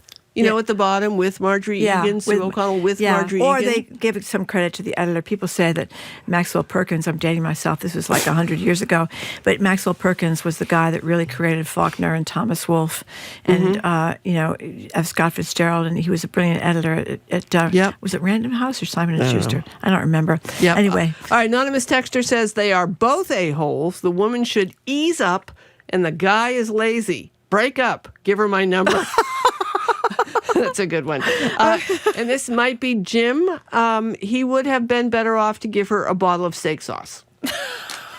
Pretty good. Good point. That's pretty good. Actually, we have something from Jim. We just got a text from Jim. Apparently he left a voicemail apology on my phone, but I haven't heard it yet because I didn't have my phone on, but we're a little suspicious. We think it may have been created by AI. So we're going to take a listen and see what you think here. Hi, Marjorie, it's Jim, the real Jim. I'm so sorry for how I've treated you all these years, constantly interrupting you and lowering the level of discourse on our show with my crude, low-rent sense of humor. These past few days, I haven't been able to stop thinking about all the ways I've damaged our relationship over the years. You could say I've been a real dickie. If you want to talk, I'll be at the hot bar at the Cambridge Whole Foods all week. P.S. It was me who locked Jamie in the bathroom, Thought you would want to know. Okay, I had nothing to do with that. Just want to say I had nothing to do with that. That's definitely AI. Yeah, that's definitely AI. Okay. So, all right. Let's go to Garrett and Worcester. What do you think, Garrett? First time, long time. Well, thank you. I don't think he's the a-hole. How many of us have bought cards that somebody else has written that convey feelings that we have, right? We do this all the time. We buy greeting cards to give for Valentine's Day and birthdays, and somebody else wrote that. It's a person, different than AI, but it's kind of the same thing. Garrett, have you ever been in an experience where someone bought the wrong type of card to give to somebody? Like for an anniversary, they give a bereavement card by accident, or for the grandmother, they're giving a daughter card. Yeah. Like absolutely zero thought went into actually picking the card. They just went in and scooped it. Have you ever experienced that, Garrett? I haven't, but what I have done personally is bought the same card for the same person for the same occasion. Yeah. Oh my God. I've done that too. Oh my God. That's like regifting and getting caught. Yeah. I've done that too. Because sometimes if you're lucky and you know the card stores, we're lucky also with the internet to have a variety. But, there's a certain type of person that you're buying a certain type of card for. And at some point you run out of them. So it's just like. Absolutely. No, I told my husband that the reason that I keep getting him the same card is because that's how I really feel. I like it. Well, you're consistent. You're consistent, Garrett. That's good. Thank you very much for that call. The number is 877-301-8970. We're talking about people who write, in this particular case, a boyfriend wrote a card to the girlfriend. And a very important apology letter, and they got back together because of it. Yes, it was so beautiful. She was brought to tears. She forgave all. And then a few weeks later, he kept doing the same things that he was apologizing for. She got suspicious and found out it was all AI generated. Now listen to this text. I am in the process of using ChatGPT to figure out what to say to a friend on her voicemail. She's mad at me for I don't know why, but she is. I keep leaving her messages, and now I'm asking ChatGPT what I should do, and the letter ChatGPT wrote for me was a little too sappy, so I don't know what I'm going to do now. So what you can do, I'll tell you what you could do, is you can ask it to put some edge in it. So you can actually, what the instructions you give the AI are the whole thing. So you can say less sappy, no cliches, put some edge in it, keep it neutral, keep it friendly, keep it conversational, keep it warm, and it will give you that tone. So you can actually give it information. The really bad thing about these AI things is that it starts agreeing with you a lot. So if I said, I had a problem with Marjorie Egan today, she didn't let me ask a question I wanted to ask. Here's what she did. It will say to me, well, you are right to feel that way, and we affirm your feelings. Did you try to say this to Marjorie? Well, I did bring it up, but Marjorie brushed me off. That sounds terrible. Marjorie sounds like, and it starts like building into your narrative of what your experience is. It's like the algorithms. Yeah, it's like your best friend who only tells you what you want to hear, right? And so you're not solving the problem. You're not coming up with a communication skill. You're ending with, Marjorie was a bad person and I was right because the AI said it. Okay. So you got to be careful. I actually heard a show, I think it was on the station last night when I was driving home from someplace, talking about AI therapists. Yes. And they interviewed an actual therapist who said she thought she was going to be taken over by AI because she has the nerve to take vacation in August and she had a baby and she wanted a few days off while she recovered from giving birth or something. And she said that that it's going to avoid the messiness or your feelings of shame if you're the client or you don't want to confess. And it's available 24/7. Yes, exactly. Yep. And so I thought this is getting a little odd. I don't know if you want to go to a therapist who's a machine. Yeah, no, it will affirm. It does give you strategies. It is, remember, it's pulling from other places. It's pulling from actual textbooks. Right. You can ask it for law advice. But the problem is you can make it tell you what you want to hear, and it's always on your side, which might be nice, except it's not very healthy. So if you're insecure about your hairdo or you're like Cyrano or the length of your nose or you have other problems, will AI reassure you in really untrue ways? Yes, absolutely.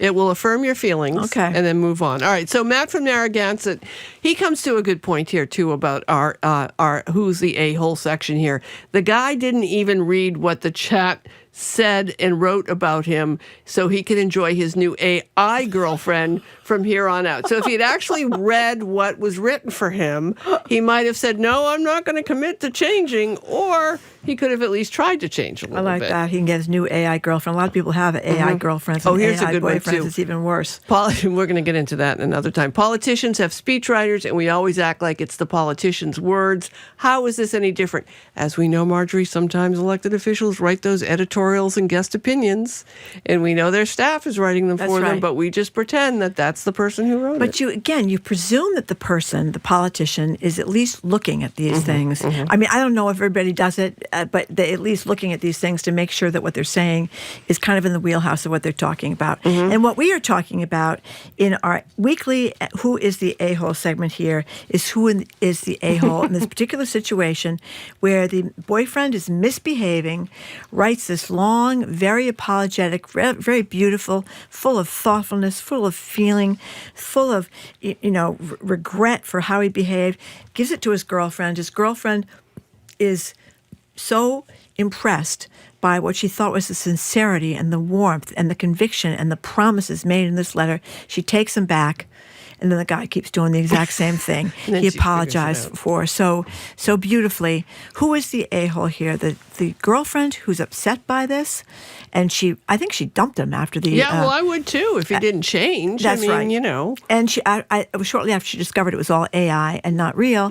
Or is she the a-hole for not understanding that perhaps he was intimidated by or didn't feel comfortable writing anything? Maybe he was not a guy he was a math guy, not a words guy. Well, it sounds like he didn't put his feelings into it. He just asked for an apology letter because right. He should have considered if he was going to change. This might be my favorite text. To our sort of future of girlfriend and boyfriend and husband and wife AI avatars. An anonymous texter tells us, my husband would learn a lot from ChatGPT because he has never apologized to me over the past 21 years. I am sick of flowers instead of an apology. I wouldn't care if it was from ChatGPT. That's all she wants. Oh, we're getting a lot of great texts. Look at this one from Chris from Rossi. After 6 years of making up bedtime stories for my kids, I've run out of ideas. I now use ChatGPT to come up with their bedtime stories. Sadly, it's more creative than I ever was. That's a good one, too. Yeah. That's a good one, too. So let me ask you something. Yeah. When you get these letters from people, or the communications from people that you think are ChatGPT, do you just let it go? Well, some of it is just a difference in the way they write. I know them well enough that I know it's not them. Yeah. Right? So it's sort of like I picked it off the shelf and I'm going to give you this response or I'm going to do this. So other times, it's like press releases, Marjorie. Folks don't know this, but there's a lot of folks, there's a template to a press release. Right. Right? And when we get it, we know what it's going to say, how it's going to be structured, where we're going to get the information. We don't think that someone is sharing their soul with us when they write a press release. And I'm not upset by that kind of writing.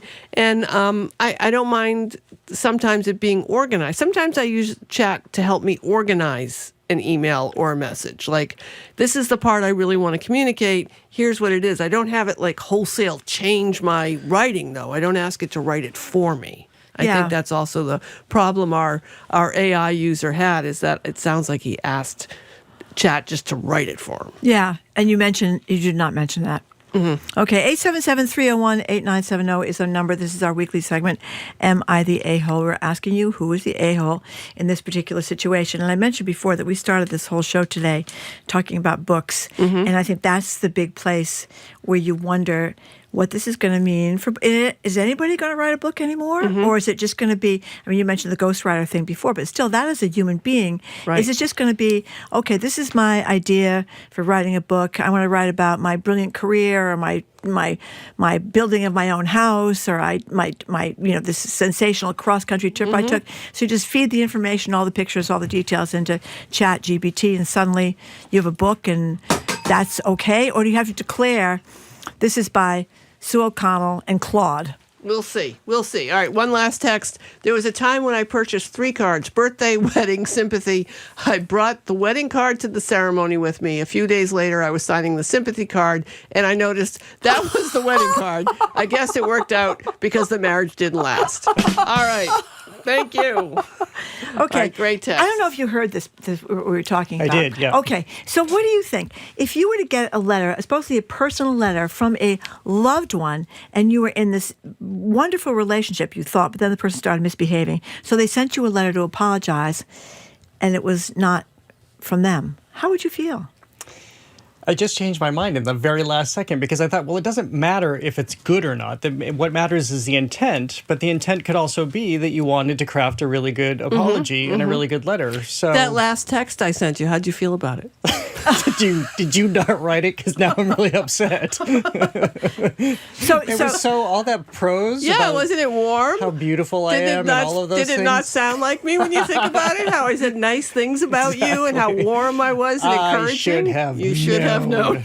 So the girlfriend is overreacting, you think? I think so. All right. Yeah. Okay. If he went to that trouble, then yeah. Yeah. Right. I've never gotten Bowen. anything Chat GPT. Well, I'm going to start sending to me. I'm going to send them to you, and that we'll we find know out. of. That's right. Yes. That's right. Well, we just had that letter from me, from Jim, apologizing. Yeah. That wasn't Jim, of course. No. Hi, Marjorie. It's Jim. Nothing to do with that. Nothing to do with that. Okay, Jared, what's on the show? What's coming up on the Culture Show? So there is a new play about Joan Rivers opening at the Cape Playhouse in Dennis, and so we have Melissa Rivers on the show today because she helped them. The best guest. We do have the best guest, so we'll talk to her about Joan Rivers, who I think delivered one of the funniest stand-up routines I've ever seen in person. I saw her a couple of years before she died, so this will be fun. So she'll talk us through the play and about her mom.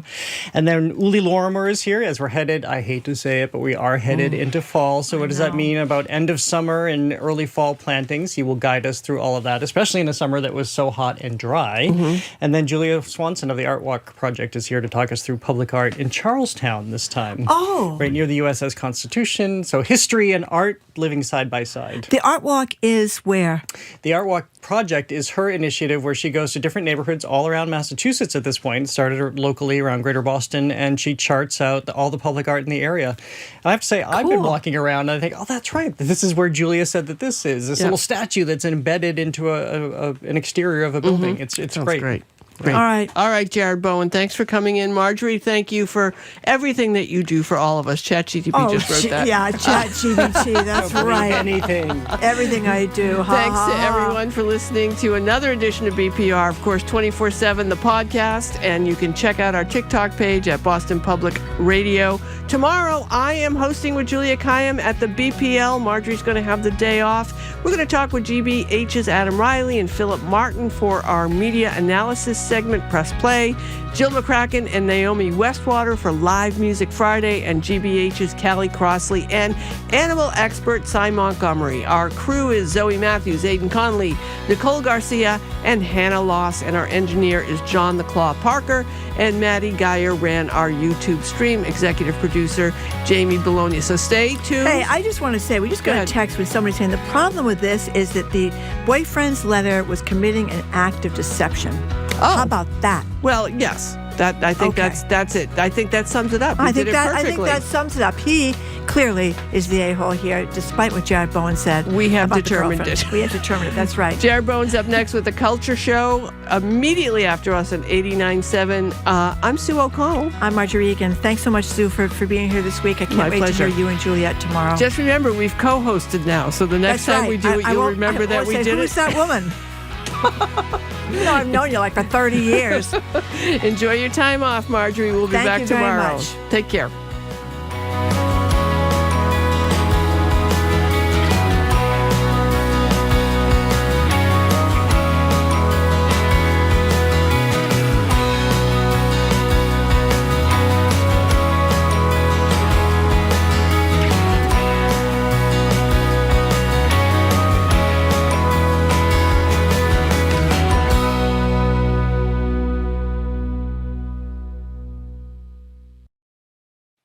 What's trending?